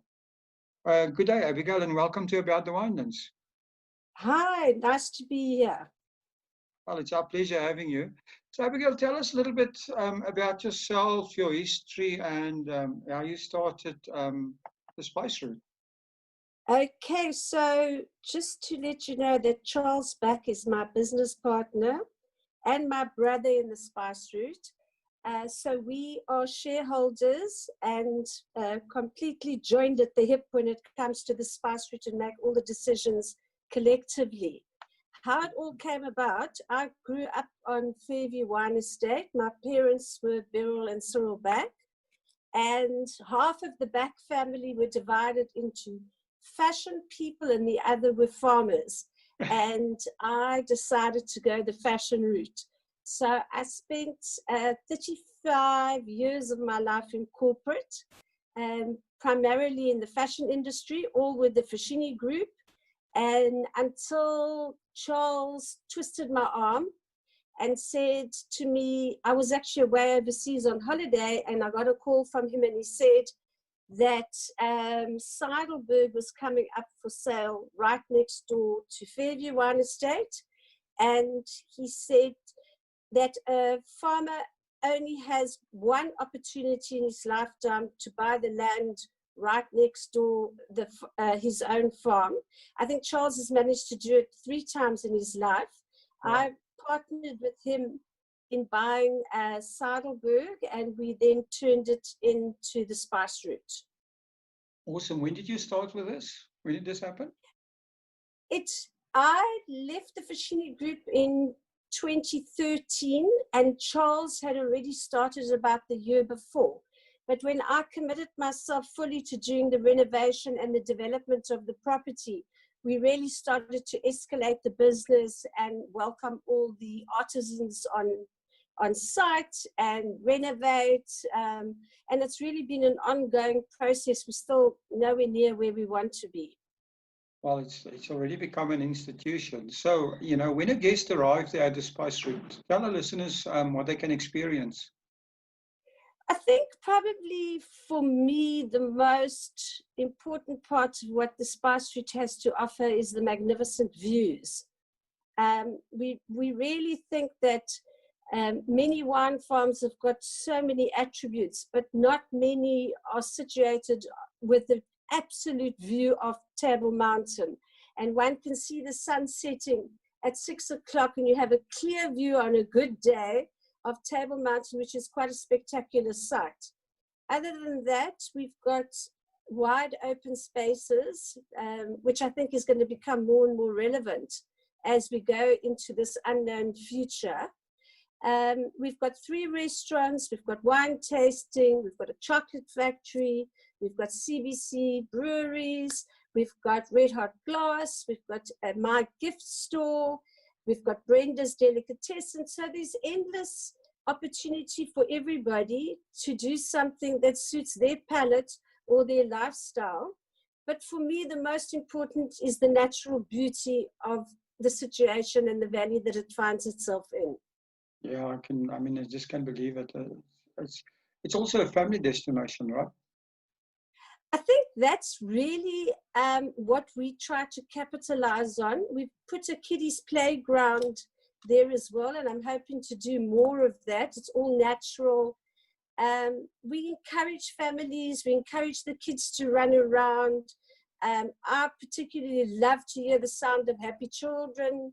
They're outside, they're in nature, and that's the way we want to keep it. We want to make the children feel as free as possible. There are no restrictions on their movements. They're welcome in every venue, as are dogs. So it's really all about a family outing. We've got magnificent trails, cycling trails, walking trails, hiking trails. And I think this is something that we're going to build on going forward, because I think after being stuck inside for so long, the most important thing is to get out there and exercise and be with your family in fresh air. Well, we saw that on the first day the lockdown ended. I mean, Yes. I still hear it every morning between 6 and 9, the dogs in the street barking the cars, right? So because It's everybody's really, outside. it's a first. In my neighborhood, I've never seen so many people out and about. People that never walked are now walking. All right. So tell us about the 3 restaurants you have at your venue. I mean, they sound great. They are. I think we've tried to position them so that they all offer something different to everybody. So we've got the Barley and Biltong, which is primarily a family restaurant where we have burgers, the best chips in Cape Town, and a grilled chicken is a new offering, grilled veg, and we have beautiful trestle tables where people can just join, and there's lots of space, so we'll be able to space them out in the future, and very casual, very relaxed. And then we have the Wilderers, which is the main dish is an unbelievable value for money pizza, and it's situated right under the oaks. Very, very popular because of the way it looks and all the very old oak trees that are there. People love to sit under there in summertime, also very family orientated. And then we've got a slightly more sophisticated restaurant called Jewel, which is for the more sophisticated palate. However, this lockdown period has given us lots of opportunity to reassess all our offerings, all our menus. I think we're going to go even more family and encourage people to use our lawns. We have lots of lawns on the Spice Route, which we've always tried to keep pristine, but we're going to be less anal about that and allow people to spread out and have almost a slightly kind of a picnic offering going forward as well. Well, that's awesome. I think that you're right. People will be don't want to be cramped into small spaces for a while. No, I think there's going to be probably a restriction on that, and there's going to be a personal feeling from people that they don't want to be on top of others. I agree. So something different I also saw there is the distillery. So I'd love to hear more about that. So I'm not sure if you're aware of, but Wilderers originated, they right at the gates on the way to Franschhoek of the new Val de Vie exit or entrance. And the original starter of it came from Germany. He was Mr. Wilderer. He unfortunately has passed away. But his son, Christian, has taken up the baton, and his late father had a passion for grappa. So we've got a grappa in a beautiful old copper still that is made on Spice Route, and then they've added an extremely successful product, which is their gin range. And I think a lot of people that are listening will know that Wilderer's gin is really, really very popular. So we offer the pizza restaurant in the front, and then you walk through to the back, and there is a whole tasting room.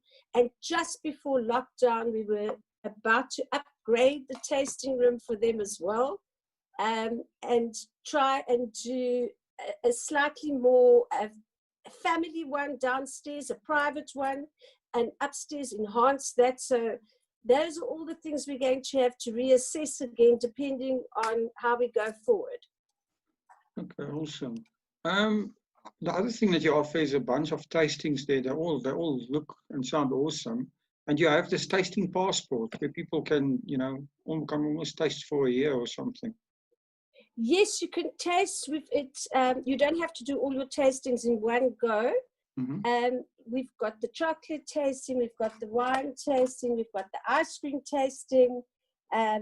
So there's a lot on there, the gin tasting that we offer, and it's a fantastic corporate gift.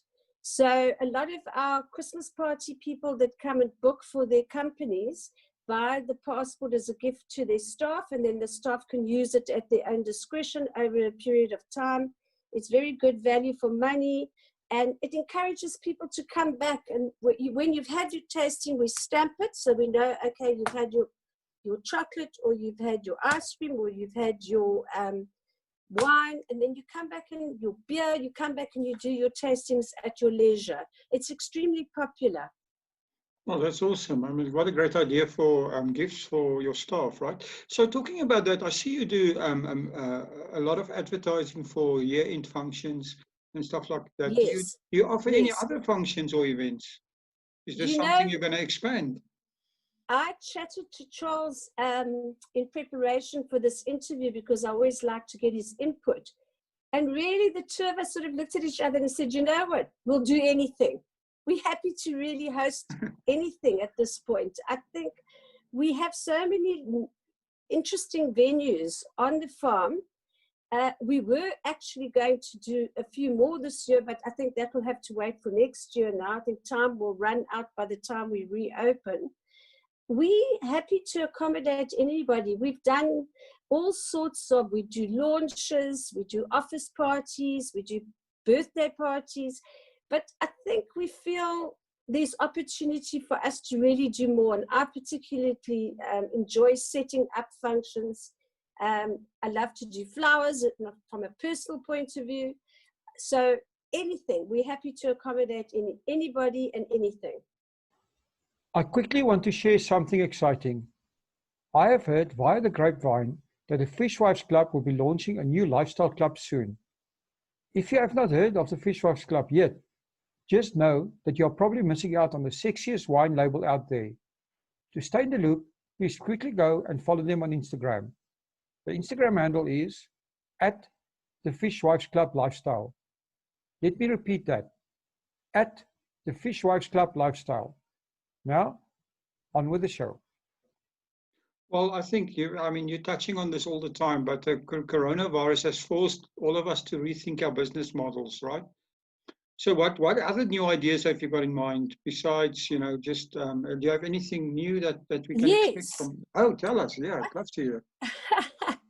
I think we've got, well, I'm not going to disclose what was on plan. We had some really interesting things before, which was basically looking at more children's activities, but I'm not quite sure where our partners stand on that, but they were extremely exciting. I think how we're feeling at the moment is that we want to integrate a lot of our business together and make them more powerful as a team. So encourage a lot of pairing with our wine now. So encourage maybe the restaurant Jewel to help with more charcuterie platters, come up with some interesting dishes to go with interesting wines. Charles launched a natural wine called Obscura that's made in the Spice Route cellar in Malmesbury. It's made in a quevery underground. It's an absolute natural wine. So we're very much leaning towards being more natural, being more authentic. So we're thinking, well, we've already started a vegetable garden, and our restaurants draw on that and use it. So we ask the chefs, what are your particular vegetables or herbs that you like, and seasonally, and then we plant it for them. I think that's something that we feel we must grow, and so we'd be more farm to table, more seasonal dishes, so the menu will change according to the season. As the corona has hit and the silence on the farm has fallen, so has the natural life on the farm come into its own. There are more birds, there are more squirrels, there are more mice, and the flowers and the vegetables have absolutely flourished. I mean, it's just been the most amazing thing to see. As deathly quiet, the earth has really started to move in the silence. So we had this abundance of vegetables that nobody was using. We gave the farm laborers the first choice. They weren't crazy about aubergine or beetroot. So what we've been doing with the excess vegetables from the farm, I have gone through and picked up every week crates of fresh vegetables and delivered it to Ladles of Love, which is an organization in Cape Town that cooks for the homeless. I think they started with 2,000 meals a week. They're now in excess of 30,000 meals a week. So Awesome. we've been giving them support. Charles opened a soup kitchen on Fairview, also drawing from all our natural resources and feeding the homeless in the neighborhood. But that's something that I think we can, because of the success and the way that the soil on Spice Street seems to just be kind to the vegetables and the flowers, is to capitalize on that and to just maybe then do a vegetable market once a month or once a week, depending how big we go. So I think there's a lot of interesting things that have come out of this time where you have had time to reflect and to think how you're going to survive economically past lockdown. Yeah, I can. That sounds awesome. Abigail, more on a personal note, from changing careers from fashion to hospitality, and this. Well, this must have been. How hard was that? I think it was pretty hard, to be honest. It was always something that lingered in the back of my mind, that I couldn't live on the treadmill for the rest of my life, and that I would like to have a second career, because I literally went into the Fashini group and spent 35 years with them. And I felt that you do have a little bit of a sell-by date in the fashion industry, although I'm still absolutely passionate about the industry and about fashion.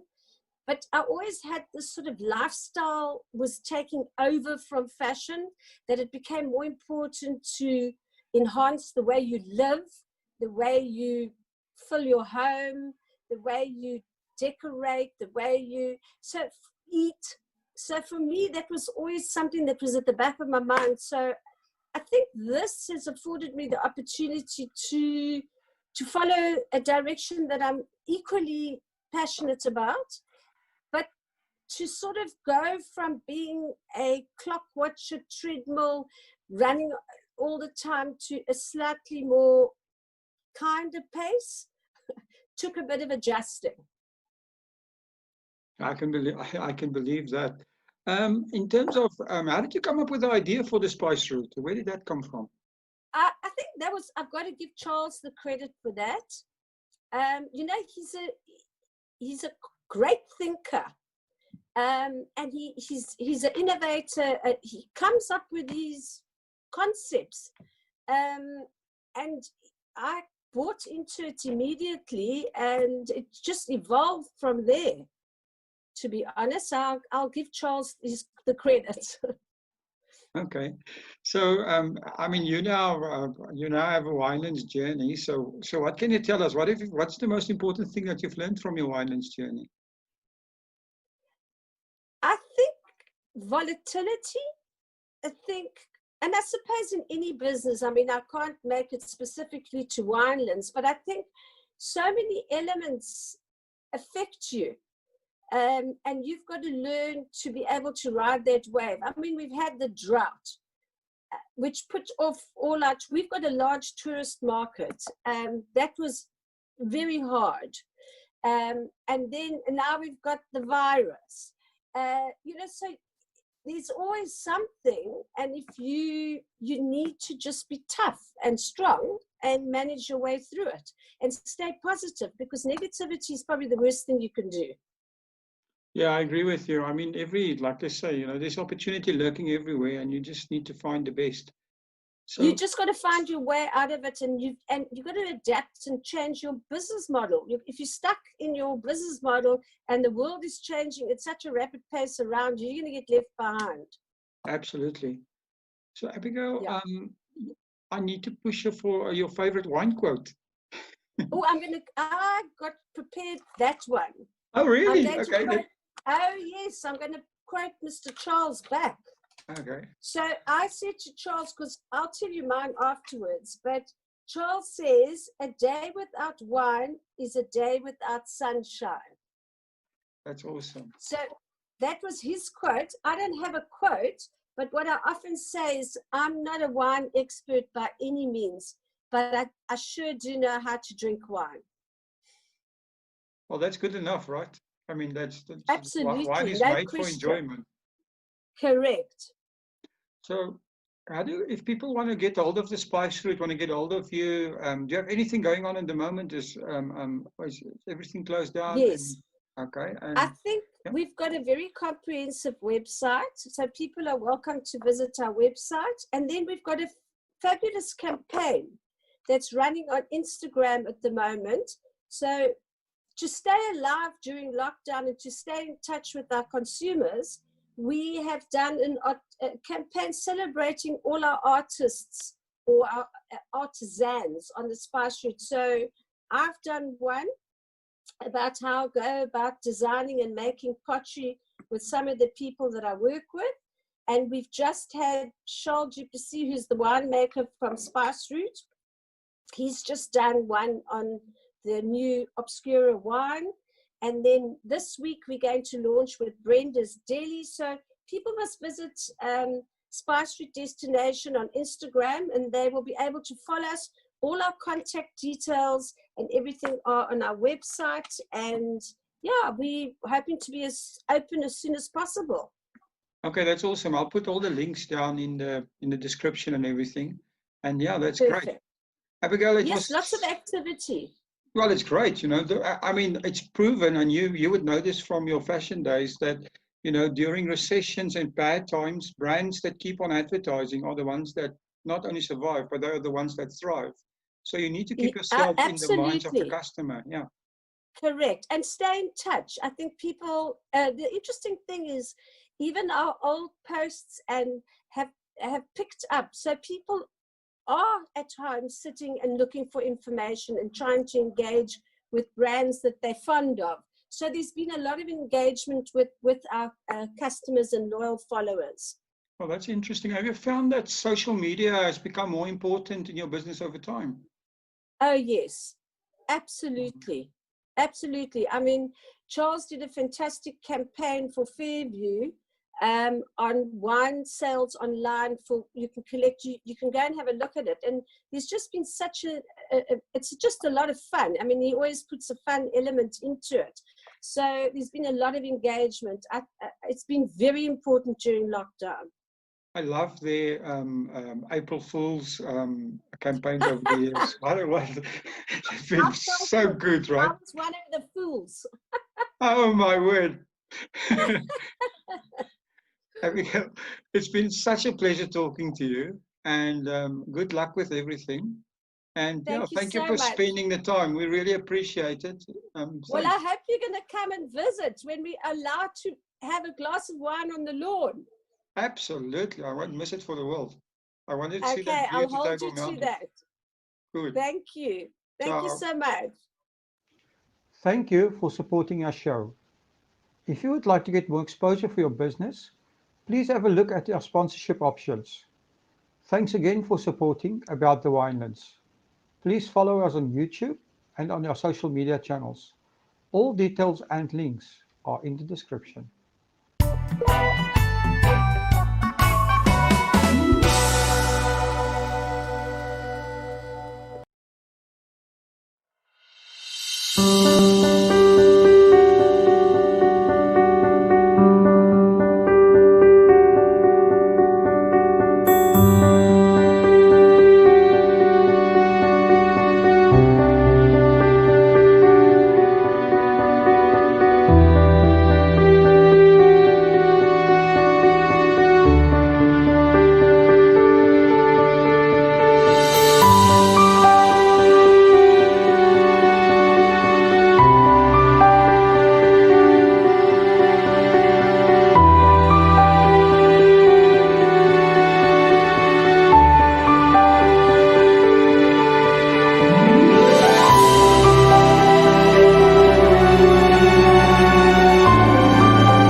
Welcome to About the Winelands.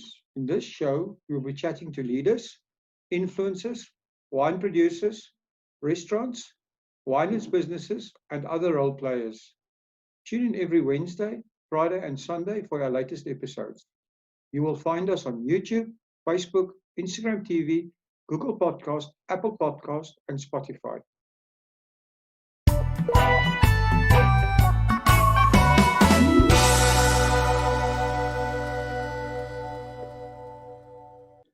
Good day, everyone, and welcome back to About the Winelands.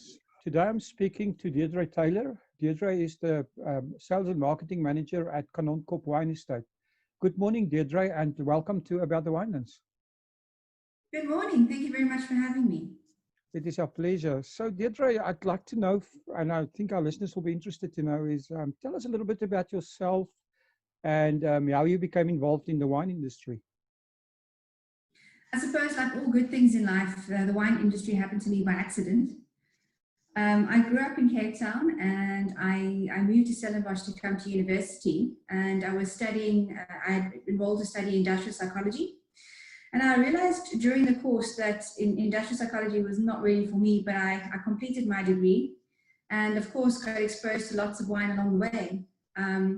So a very happy accident. I started working in the cellar door at Morgenhof years ago, and that's where my journey started, and fell in love with wine, and I think I've been selling wine since 2002, so quite some time. That is quite some time. How long have you been at Kanonkop? I'll be here. I started in September 2013, so just under 7 years. Okay, that's quite a while as well. So, you know, Kanonkop has a rich history also, and also this with some famous winemakers. Can you tell us a bit more about Kanonkop, its history and its winemakers? I think one of the most fantastic things about Kanonkop, so everybody involved here, really, you feel like you're part of one big family.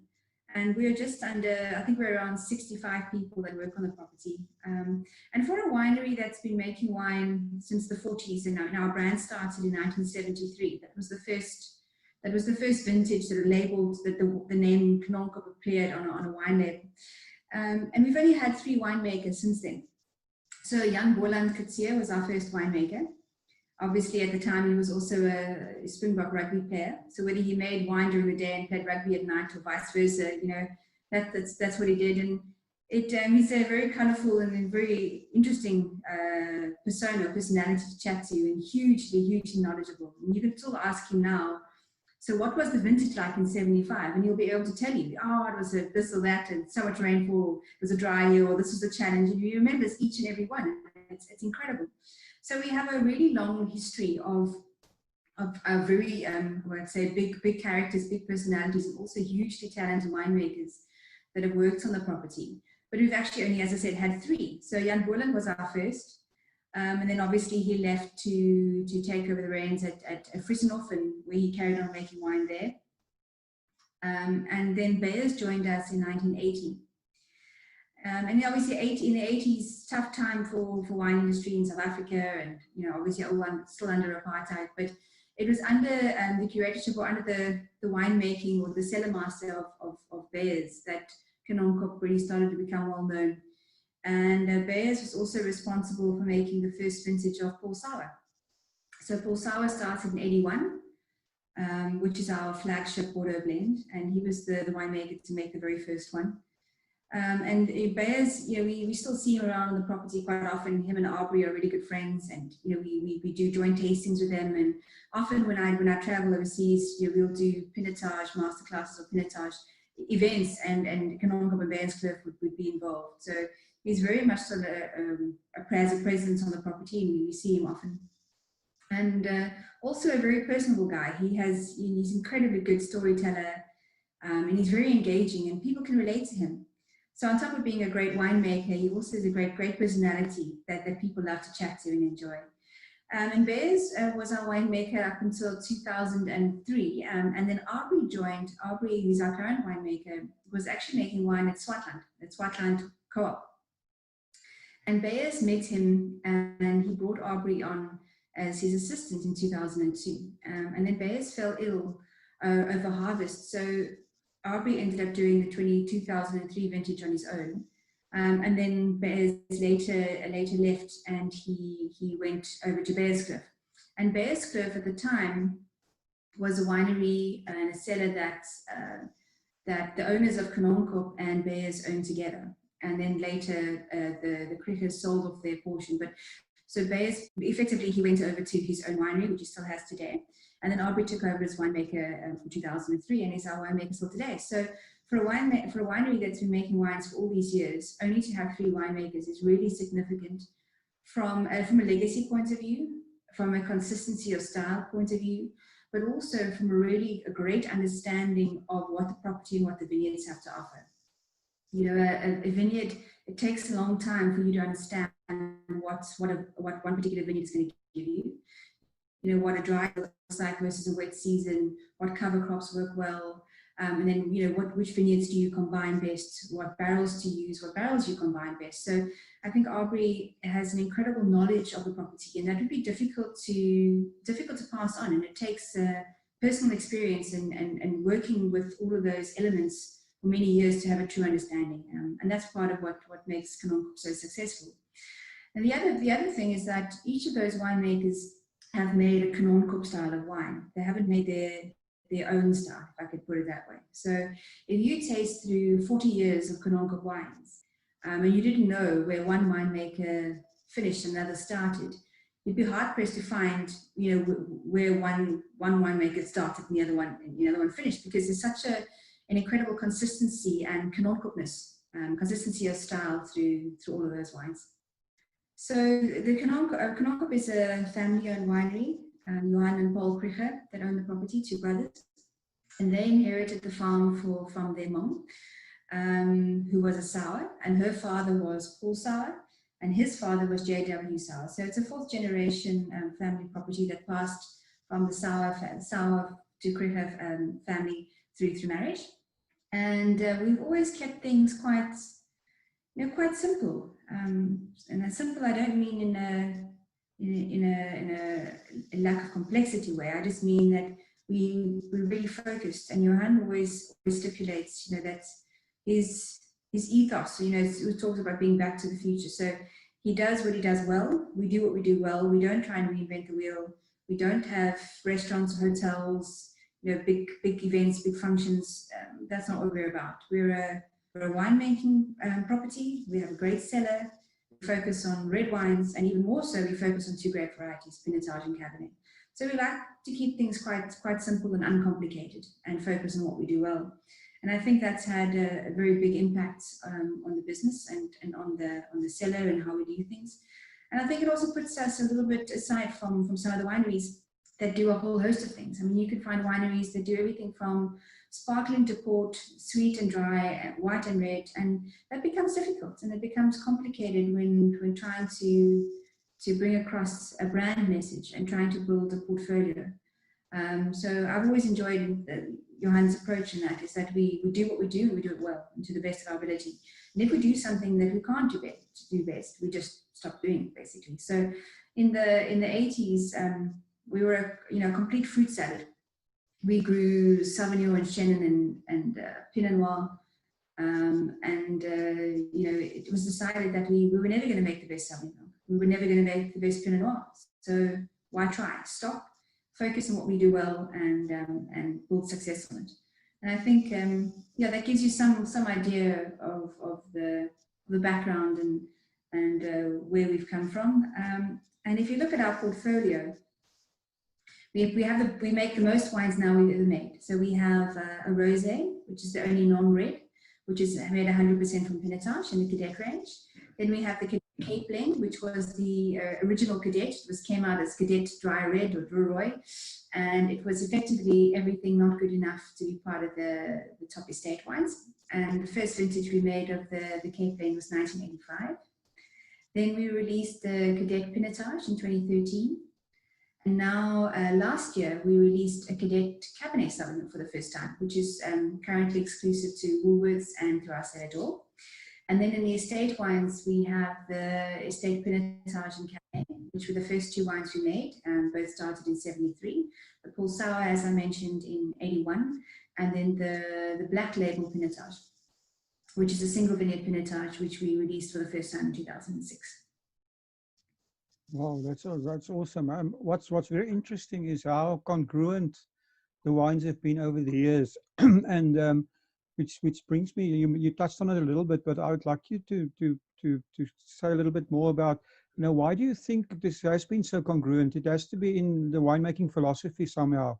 So how would you actually summarize your winemaking philosophy at Canon Corp?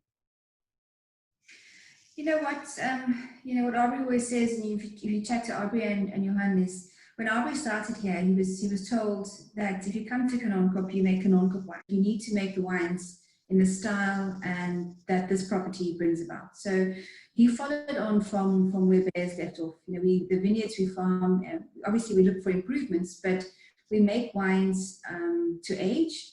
We make wines in open fermenters. We use the same coopers for our barrels that we've been using since the 70s. I'm not saying we don't try and improve. Of course, Aubrey is consistently looking at how to make things better, how to improve quality. But stylistically, it's the same. We're not trying to reinvent who we are.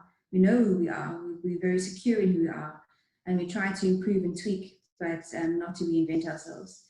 And that's largely part of it. It's that strong philosophy of the who and what the property is. Oh, amazing! So, I mean, you mentioned that your main focus is on the wine, and I mean that's what Canon Corp is famous for. But you do have guests coming to the farm. So, what can people experience when they come to Canon Corp? So, if you visit us, which at the moment we allow visitors to the cellar door, but unfortunately there's no tastings offered at the moment. Usually, if you come to the cellar door, you can taste all of the wines for a normal fee. So we don't exclude Pulsar or Black Label from tasting. They are available for tasting. There's an extra price to pay or extra fee to pay for the Black Label, but you can really taste some absolutely world-class wines. And then besides for wine tasting, we have an art gallery, and our art gallery is focused around local artists. Most of them come from the Western Cape, and we've done some really fantastic exhibitions in the gallery. And then if you're wanting, from time to time, we host some groups, or we have people that ask us for events. We have a small venue outside that we use for snook braais. And even those snook braais, they're done in the same way as we run everything else in the business. They're done personally. They're done by the family. So if you book a snook braai at Canon Corp, it'll be Paul and Ilse or Johan and Marie that'll be cooking the food, preparing it for you. Ilse will make the soup patat and bake the bread in her kitchen, or Marie will. And you get to experience your evening with them and with wine, which I think is hugely unique. It's not a restaurant, there's no staff, it's just you and them, and a very sort of personalized experience on the farm. Oh, that sounds fantastic. So, Deirdre, in terms of your distribution of your wines, I mean, Canon Corp wines are available everywhere in South Africa and also overseas. Is your market breakdown in terms of South African and overseas? Where's your focus? We always try to look at the world as a whole.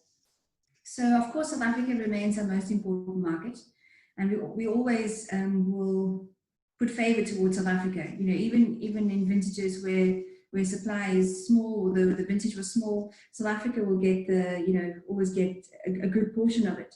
And we're currently selling about 60% of our production is in South Africa, and 40% is export. And that export we export to just around 60 markets. So we are quite widely available, but we have a huge support base, a huge fan base at home in South Africa, which is amazing. And I think that's where you want to be. If people locally and your neighbors love the wine, and Stellenbosch people come and buy wine from us all the time, we have a good support in our town. I think that's important. So when visitors from overseas come to South Africa, or come to Stellenbosch, and they meet friends or family, or come to visit with people bring them to Canon Corp. They take them to restaurants and share Canon Corp wines. So once again, that sort of personal connection that people have with the brand, they share on to others. So although we make a fair amount of wine, especially on the cadet side, the estate wines remain quite limited in production. And we try and be as fair as possible when it comes to sharing out those wines. So most of the wines are on allocation. So for companies that we've worked with for a long time, some of our import partners we've been working with for 20, 25 years. And they have a consistent supply, and it's important. You build a partnership with your importers. We have good relationships with them, and we're a part of their business and they're a part of ours. We won't be successful without them, and vice versa. And I think that's we have that understanding and that support. It's incredible. Oh, that's interesting. So, in terms of a place like Kanonkop staying relevant in a changing market, there's all kinds of new trends evolving. People are starting to eat less meat and there's a whole bunch of vegans out there in the world. Do Kanonkop follow any trends, or are you looking at millennials as a new market, or do you just carry on with increasing the quality of your wines and that is reflected in your marketing? On the first point, quality wines made well and of high quality appeal to a large audience of people. So that is first and foremost Aubrey's focus. You always focus on putting the best possible wine you can in the bottle. And of course, we always try and put it in the bottle at the best possible price. We strive to always over-deliver on quality for the price point. Secondly, consistency. So if your father bought a bottle of Cadet in 1992 and you buy a bottle of Cadet today, it will still remind you of the same quality red wine that your father remembers, or that he shared with you around a Sunday lunch table. And that consistency is important in times like we have now, where people are when money is short, people are less experimental. They buy what they know. Big brands tend to do better. International brands seem to do better. If you think of, I read a great article written by one of the top guys from Conchiatoro, and that was amazing to see that if your brand is known and trusted, you pull through difficult times so much easier and so much better than new brands or brands that are not known, because people have less money to spend, and they'll rather spend 100 Rand on a bankable bottle of wine that they know than spend 100 Rand on something they're not sure of and they're not sure they're going to enjoy. So that's I think has been one of the most important factors for Kanonkop during the lockdown and during COVID. Kanonkop has people that have been drinking our wine and buying wine from directly for 20 or 30 years, and they've continued, which is amazing. So in terms of changing and what we've done, Kanonkop our wines are all vegan friendly, and I think that's important, and we do communicate that. So no matter whether you vegetarian or vegan, you can enjoy our wines quite confidently. Making sure we put the best possible products in the bottle and put that product on the shelf at the best possible price. Making sure our wines are available and easy to access. Funnily enough, we didn't know at the time, but we recently redid our website and simplified our wine shop, our online wine shop, and that went live just a couple of weeks before lockdown, which helped us immensely.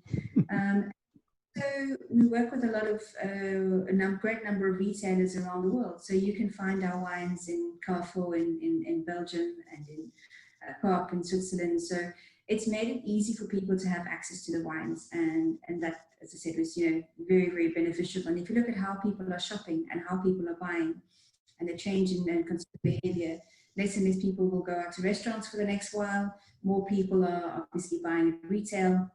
They tend to want to buy at smaller stores closer to home, and of course, online has seen massive growth. And we were lucky enough to be available in all of those channels. We work with all the major retail groups in South Africa. We work with them online, so it's been really easy and simple for people to be able to access a bottle of Kanonkop. And of course, if you make it easy for a customer to get their hands on your product, then they will buy it.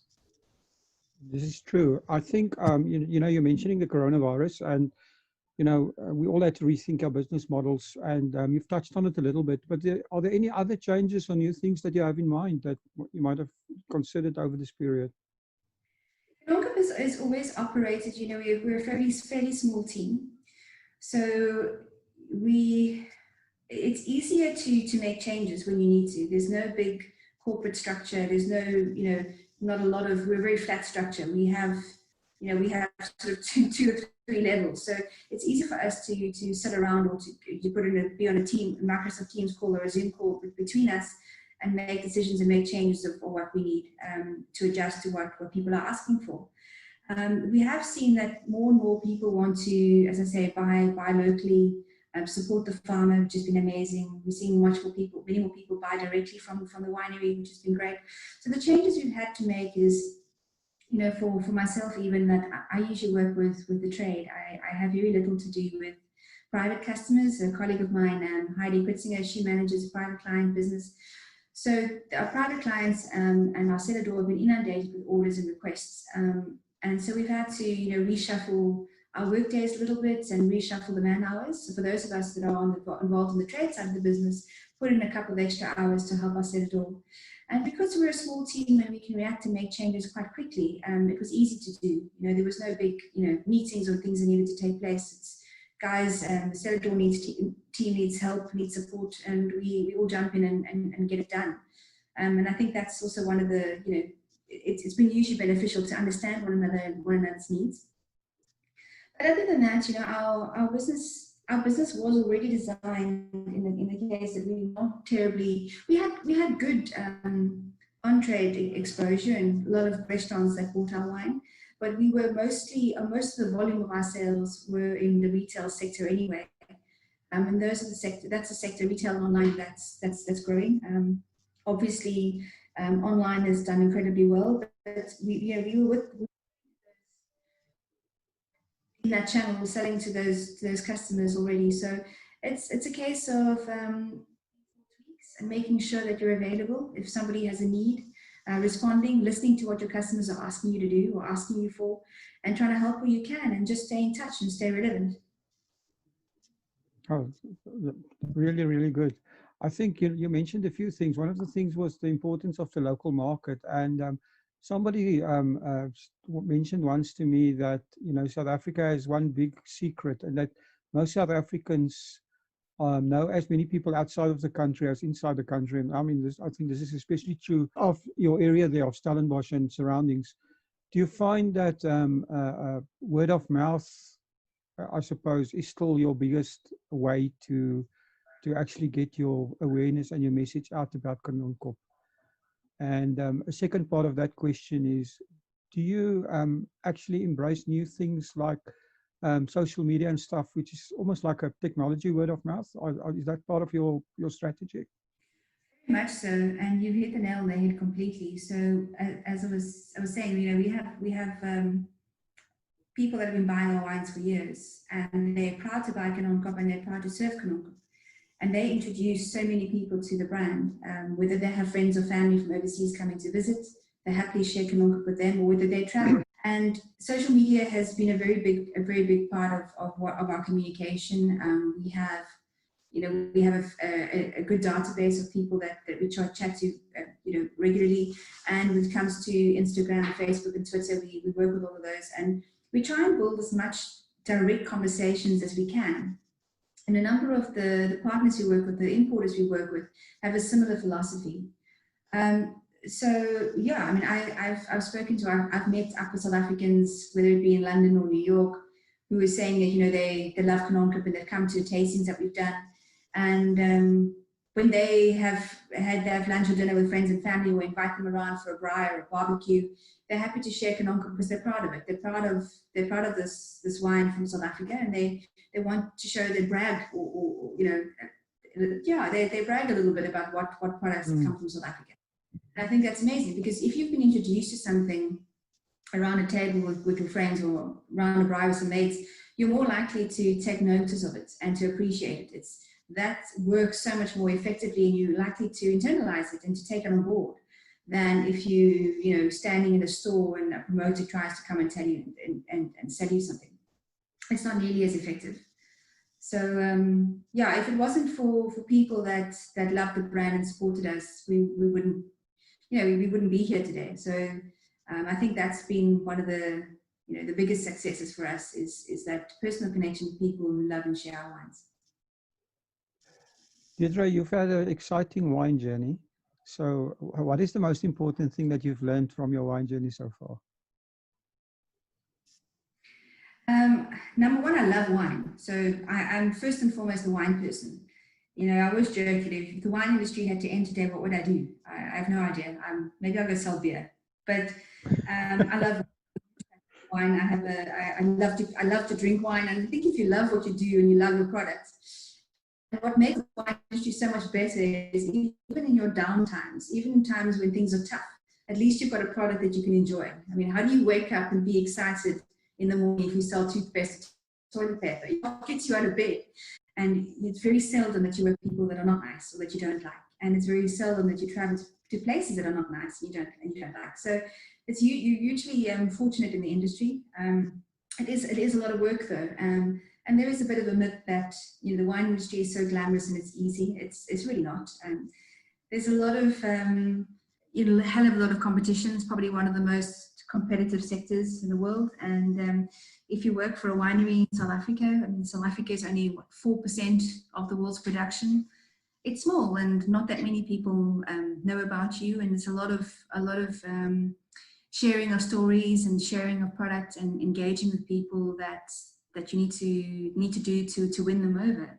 But it's usually pleasurable, very enjoyable, and I've loved it. I hope I get to stay in the wine industry for the rest of my career. It's my plan, for as long as they'll have me. Well, it's great that you love what you do. So can you give us your very own wine quote, or a wine quote that you've, you know, that you like? I suppose there's two things that I often say. You know, a really great bottle of wine, I describe it as, this is a wine I can sit in the corner and drink. You know, the wine is so superb that you don't need conversation with it, because conversation will just interrupt your thought process and processing and enjoying what you have in the glass.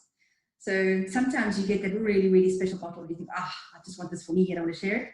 But I think from the business perspective, and I really have always enjoyed I enjoy the commercial side of the business. I enjoy the business as much as I do wine. Deirdre, that's been so interesting. How do, if people want to get hold of Canon Corp, how do they get hold of you guys? In terms of reaching out to chat to us, or reaching out for some wine? Both. Hopefully to buy wine and chat. Well, of course, Monday to Thursday from 9 until 5, they're welcome to pop into the cellar door. We open, and you can find us then. We're happy to have a chat on some wine, and then also you're able to buy them here. And then our website, canoncorp.co.za, you can read a lot of information about the history, about the winemakers. On the website, we also have vintage reports for each vintage, showing rainfall and temperature trends. There's some a short video you can watch on watching the winemaking process, and you can order wine on our online shop. And then, of course, we're available, as I said, in all the major retailers in South Africa, and you can find us. Yeah, you can find us quite often in all of your good wine stores. Okay, that's awesome. Deirdre, it's been a pleasure talking to you, and very interesting. Thank you very much. I know you're busy, for spending the time doing this, and I think everybody will appreciate it. Thanks very much, Will, and for everybody else, thanks for listening, and thank you for continuing to support Canon Corp as your wine of choice. Thank you for supporting our show. If you would like to get more exposure for your business, please have a look at our sponsorship options. Thanks again for supporting About the Winelands. Please follow us on YouTube and on our social media channels. All details and links are in the description.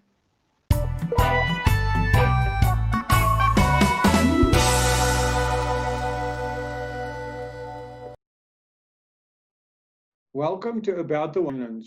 In this show, we'll be chatting to leaders, influencers, wine producers, restaurants, wineries businesses, and other role players.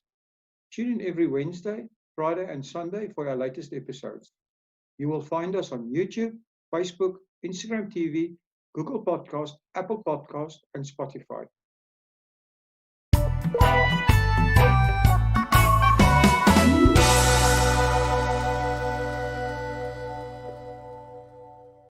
Good day, everyone, and welcome back to About the Winelands. Today, I'm talking to Nora Thiel. Nora is from Delheim in Stellenbosch, the wine estate.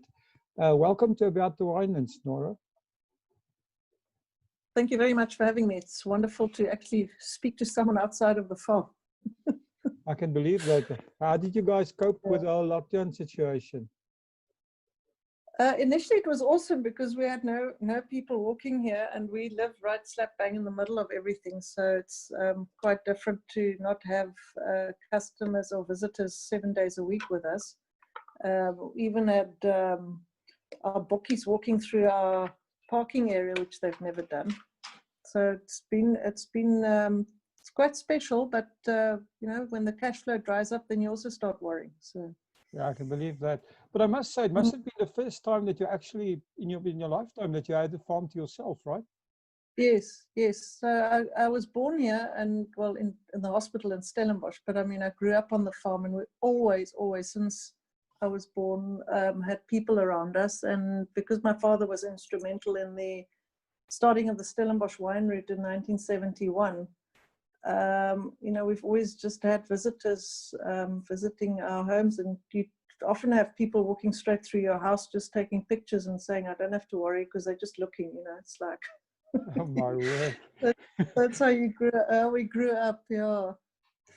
So talking about that, can you tell us a bit of the history of Delheim and how your family became involved in the wine industry? So I must quickly just go back to, so this year we're celebrating 80 years of the farm. 1939, Hans and Del Hoheisen, who got this piece of land above Marathi. It used to be one property called Driesprong, Marathi and Delheim, which was separated in 1908. And the upper portion, which they bought in 1939, sort of as a retirement home, just before the Second World War, is where my father came and worked with them in 1951. His mother was the cousin of Del Hoheisen, and that's where the link comes in. And he basically, after the Second World War, had no father, and his mother needed him to work somewhere, and they offered that he could come to South Africa and work for them on the farm here. They'd actually just built the first tanks in the cellar in 1944. They were built by Italian prisoners of war, and the first wines were actually produced in the early 50s, just before my father arrived. And then he basically walked into a business where his far off uncle and aunt all needed someone to help them, and he then arrived here, and they sort of, he says on his first day when he came here and he asked them what he should do, Hans told him, on this farm everybody finds their own job. And 80 years later we are proud to be a family wine business. It's amazing how he became found his own job and then became the owner of the place eventually, right? Well, he worked with Hans and Del until 1971 as an employee, and then at that stage he said to them, look, he wants to be a partner in the business. So 1971 officially the company Delheim Wines was grounded, and then the next 15 years he actually worked himself into 50% shareholding. And it was only in 2003 when Hans passed away that we started buying out the other half of the portion, and only a year and a half ago that we finally have 100% ownership as the rest of the Sperling family to carry on the legacy that they started. But it's basically, I see it as one family because of the trend that, he was family of Del Hoheisen. So we celebrate it as a continuous family business. Mm-hmm. That's amazing. So for your 80-year celebration, did you guys do anything or plan anything special? We've been hoping to have some wonderful events, which we cancelled. Oh yeah, of course. I forgot about that. Yes, we were going to do some very big retro tastings now for his birthday in July. And in the meantime, we've got Emilia Bears writing up some of our stories over the past 80 years. So we're using it through our newsletter, just bringing people up to speed from way back, and it's actually amazing how many wonderful stories we've got locked up in books and have forgotten to share with people. So it's been quite a journey to I've been looking through all our albums and history and write up a bit of how much they were part of the graveyard in South Africa, which he started in the early 70s, which was unheard of, you know. So a lot of things that happen behind the scenes and stuff we just don't use to sell the wine with. It's just part of our history. It's what built us and we grew up in. It's amazing. I mean, that part of Stellenbosch had such a history with, you know, like you said, Marathi next to you, and the whole story of Lovenskampfer and that old history as well. So that's all interesting. Social responsibility is really a core value at Delline. Can you share some of your initiatives in this regard? So we call ourselves a family wine business, more than just being the 6 family members that grew up and lived here. As a Sperling family, we have 15 other families who live on the property and still do. So we have, as I mentioned, a graveyard that was just part of what we thought was important for people to get buried where they were living. A creche for the kids to go to, an after school club for the kids who come back from school. So we try and just help on the education side. It's just something we do to empower people to take the next step forward. To me, it's more than just spending one day a year and going to paint a creche somewhere outside of our business. We continuously just try and work with the people that work with us to uplift them and look after their kids and their education. So yeah, that's, to me, is just what we do. I don't like to advertise it. Well, yeah, like you say, it's a way of life, right? Yeah, it's just how we grew up. And then people always say, yeah, but you must tell people that. And I'm like, yeah, well. We maybe just the Wine Industry Ethical Trade Association, the VITA audit that we do. They specifically then also audit us in terms of the accommodation that the people live in, the health and safety standards, the labor legislation, everything that goes around people. So we've opted to just have an external audit done as well, so that we can actually say we are not just a member of VITA, but we are an externally audited member. I think that's very important these days. You know, the world is so concerned about where things are coming from, that it's imperative that you have to do it if you want to sell your products worldwide. Yeah, it's, you know, we've often toyed with the idea of fair trade. Fair trade is a brand that the world understands in terms of what it means. But in our case, fair trade to me is a bit of window dressing. VITA to us is more substantial for our family business, and it works better in our business model. I think long term, it's just who we are. It's not trying to put a sticker on a label. So I think it's so important, you know, that you actually are true to your core values rather than try to advertise it. It's because you're right. If you don't live it, it just becomes window dressing. And if you live something, you don't really feel like telling people about it because it's part of your identity. And yeah, it's no, amazing to hear that. We once had a tour company who wanted to come and visit our creche with people, and I said to them, look, it's not visitable because it's not, I mean, education is something that is part of what we do. I'm not going to let tour groups go through our creche and have a look at what the kids are learning and how they're learning it, because to me that's not a tourist activity. It's just a basic activity. Yeah. Totally agree with you. So other than social responsibility, you guys are also very much involved in conservation, and one of the things that you are involved with is you're a conservation champion for the World Wildlife Fund. Can you tell us a bit more about that? Yeah, so in the year 2000, I don't know if you remember the big fires we had in the Cape. They were really bad. We basically burnt down the whole Simonsburg burnt down in one night, and that fire jumped across from Kanonkop across the road onto our other property.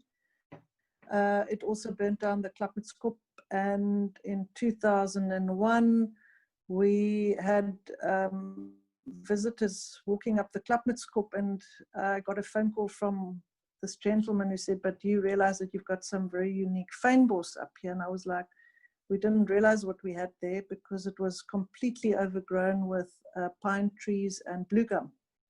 Wow. And then we had the luck that Elsenburg College, which is next door to us there on the Klapmutskop, Francis Steyn, who's involved with land care, had managed to get some funding from overseas on a Working for Water project to clear the aliens on their property, which bordered us. And we managed to clear the complete copy of all blue gum and pine trees over the next 4 years. And that copy actually revealed a 300-year-old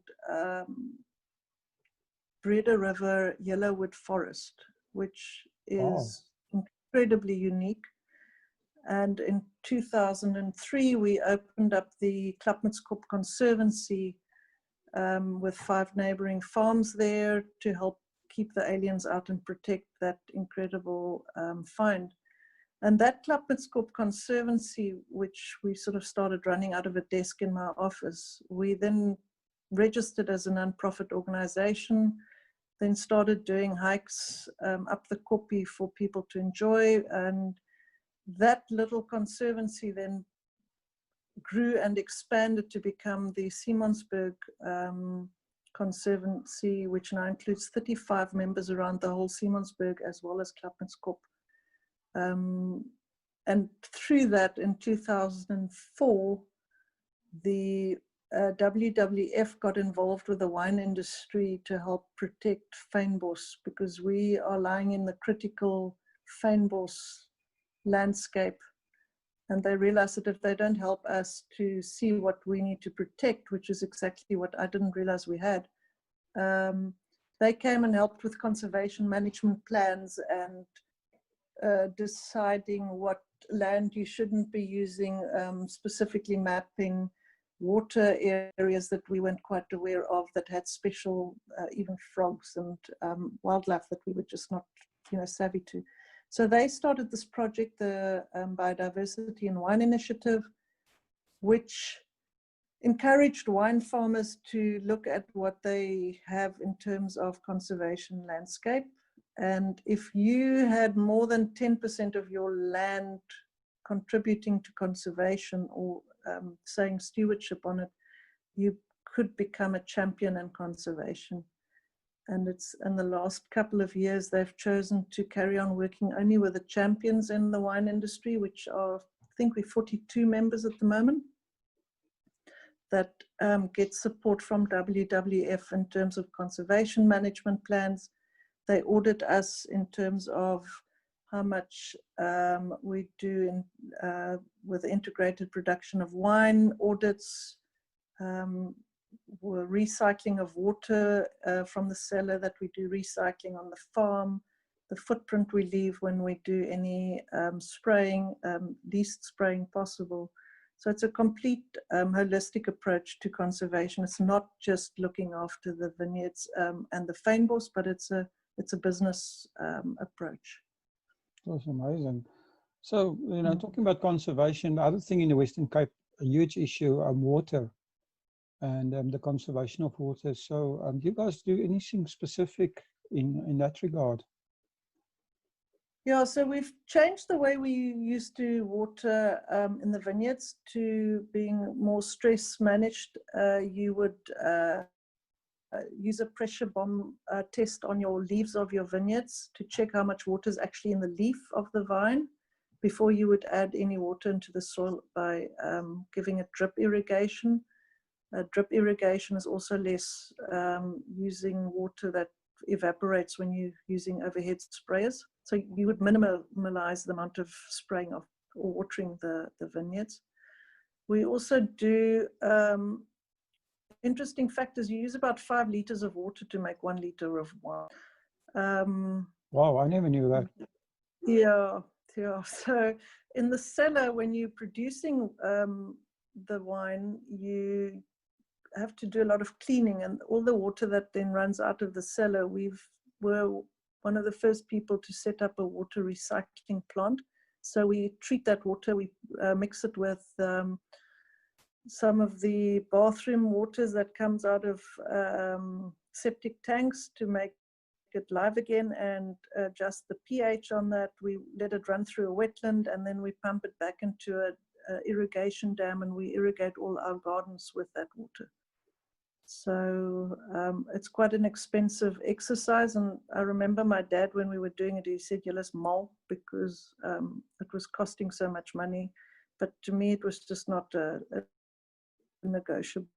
So we try and reuse the water that comes out of the cell instead of letting it run back just into the fields.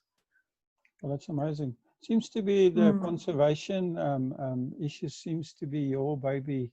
Where did this love for this come from?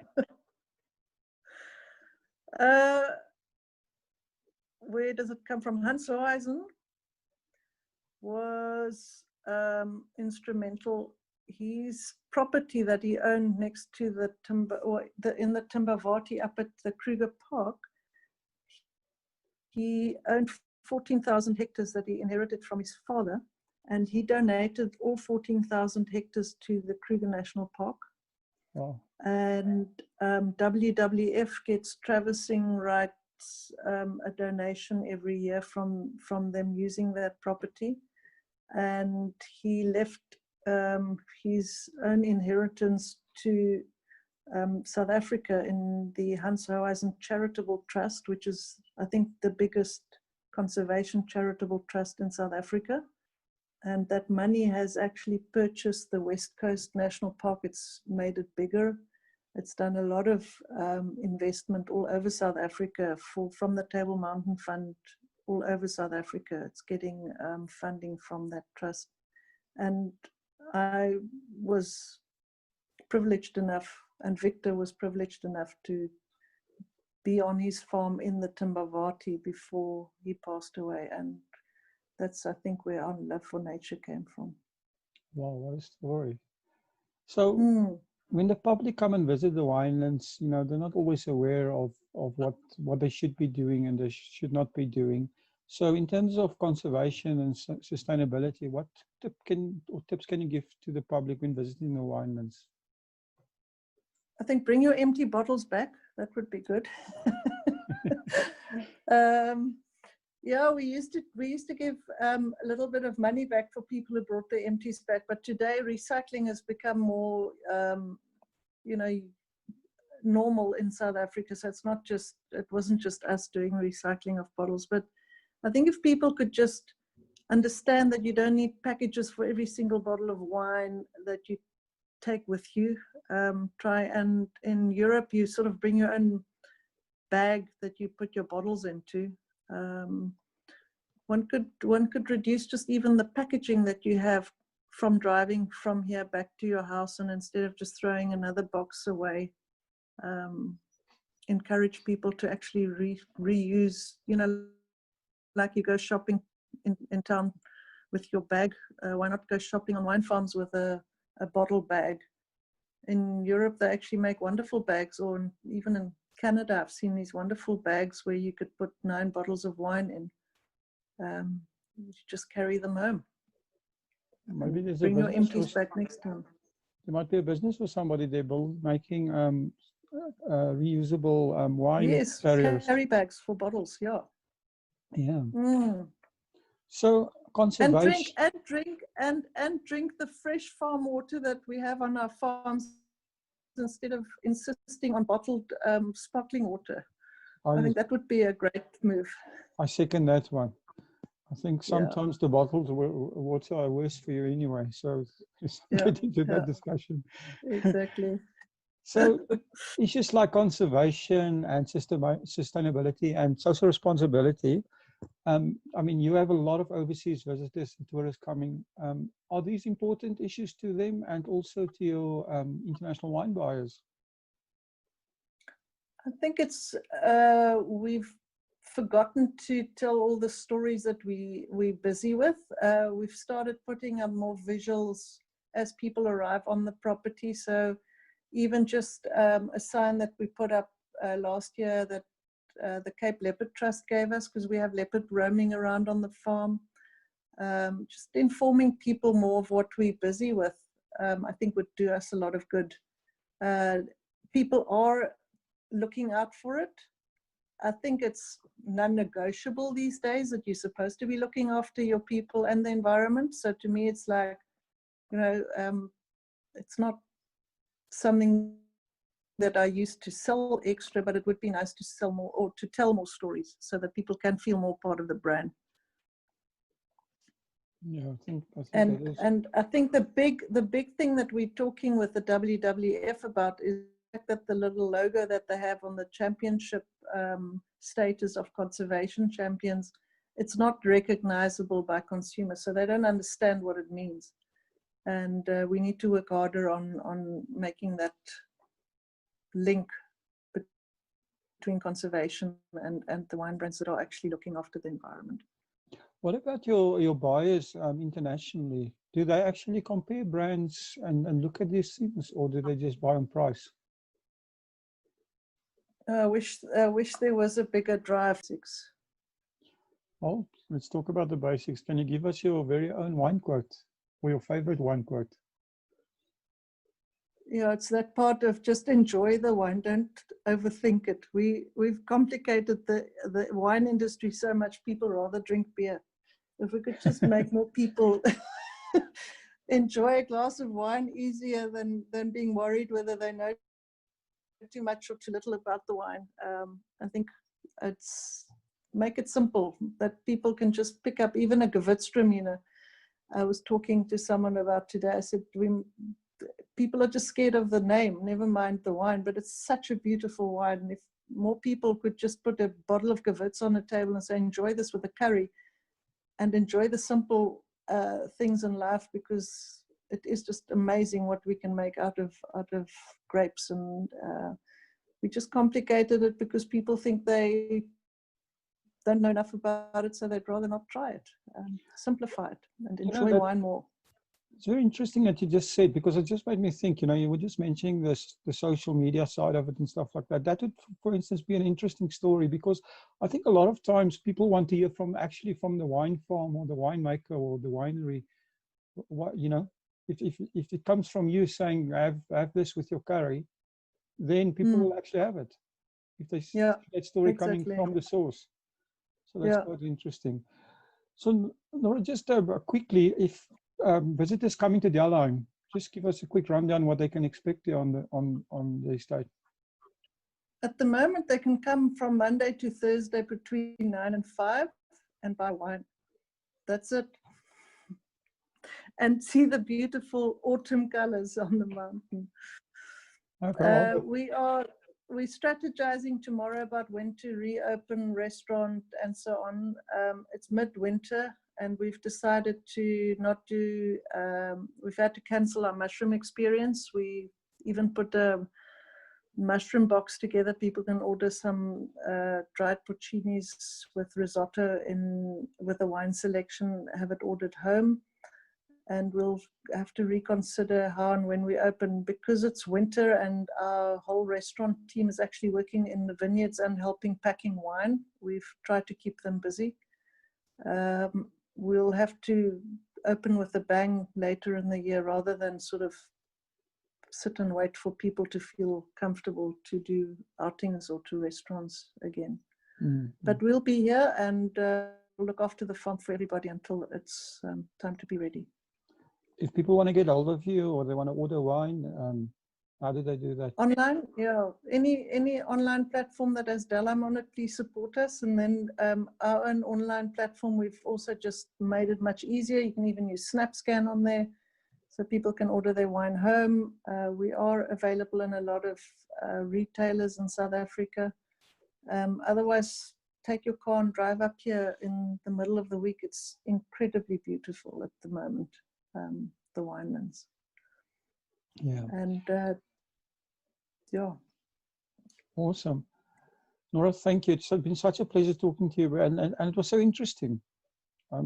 Yeah, thanks for having us. It's some people always said, "Oh yeah, we've been to Delham, but like 30 years ago." You know, people forget that we're still here. But some people who come back, they said it's so nice to still come back and see some familiar things which their memory lane brings back to them. I think there's very few wineries where people can say they were here with their parents, and some of the little corners are still the same, and they have memory lane moments which are really nice to see.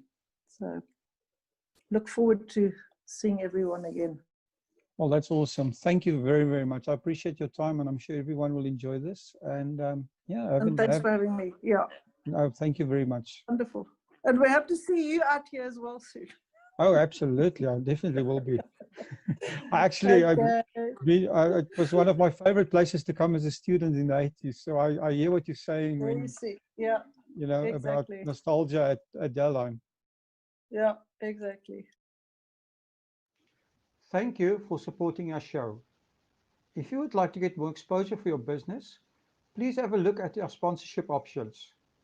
Thanks again for supporting About the Winelands. Please follow us on YouTube and on our social media channels. All details and links are in the description.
Welcome to About the Winelands.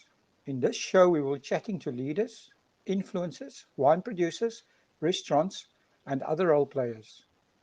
Tune in every Wednesday, Friday, and Sunday for our latest episodes. You will find us on YouTube, Facebook, Instagram TV, Spotify, Apple Podcast, and Google Podcast.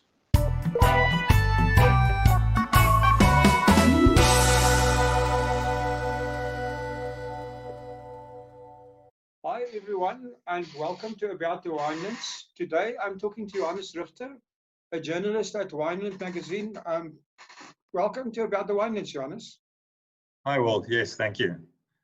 How are you? Things going with you guys and the lockdown situation? Are you busy? We're doing well. It's a bit of an adjustment as it is for everyone, but we've got our hands full communicating to the industry, and we've got an important job, and I think we're doing it well. Well, that's awesome. So tell us a little bit. Our listeners would like to hear a little bit about your history. Have you always been a journalist, and how did you become involved in wine journalism?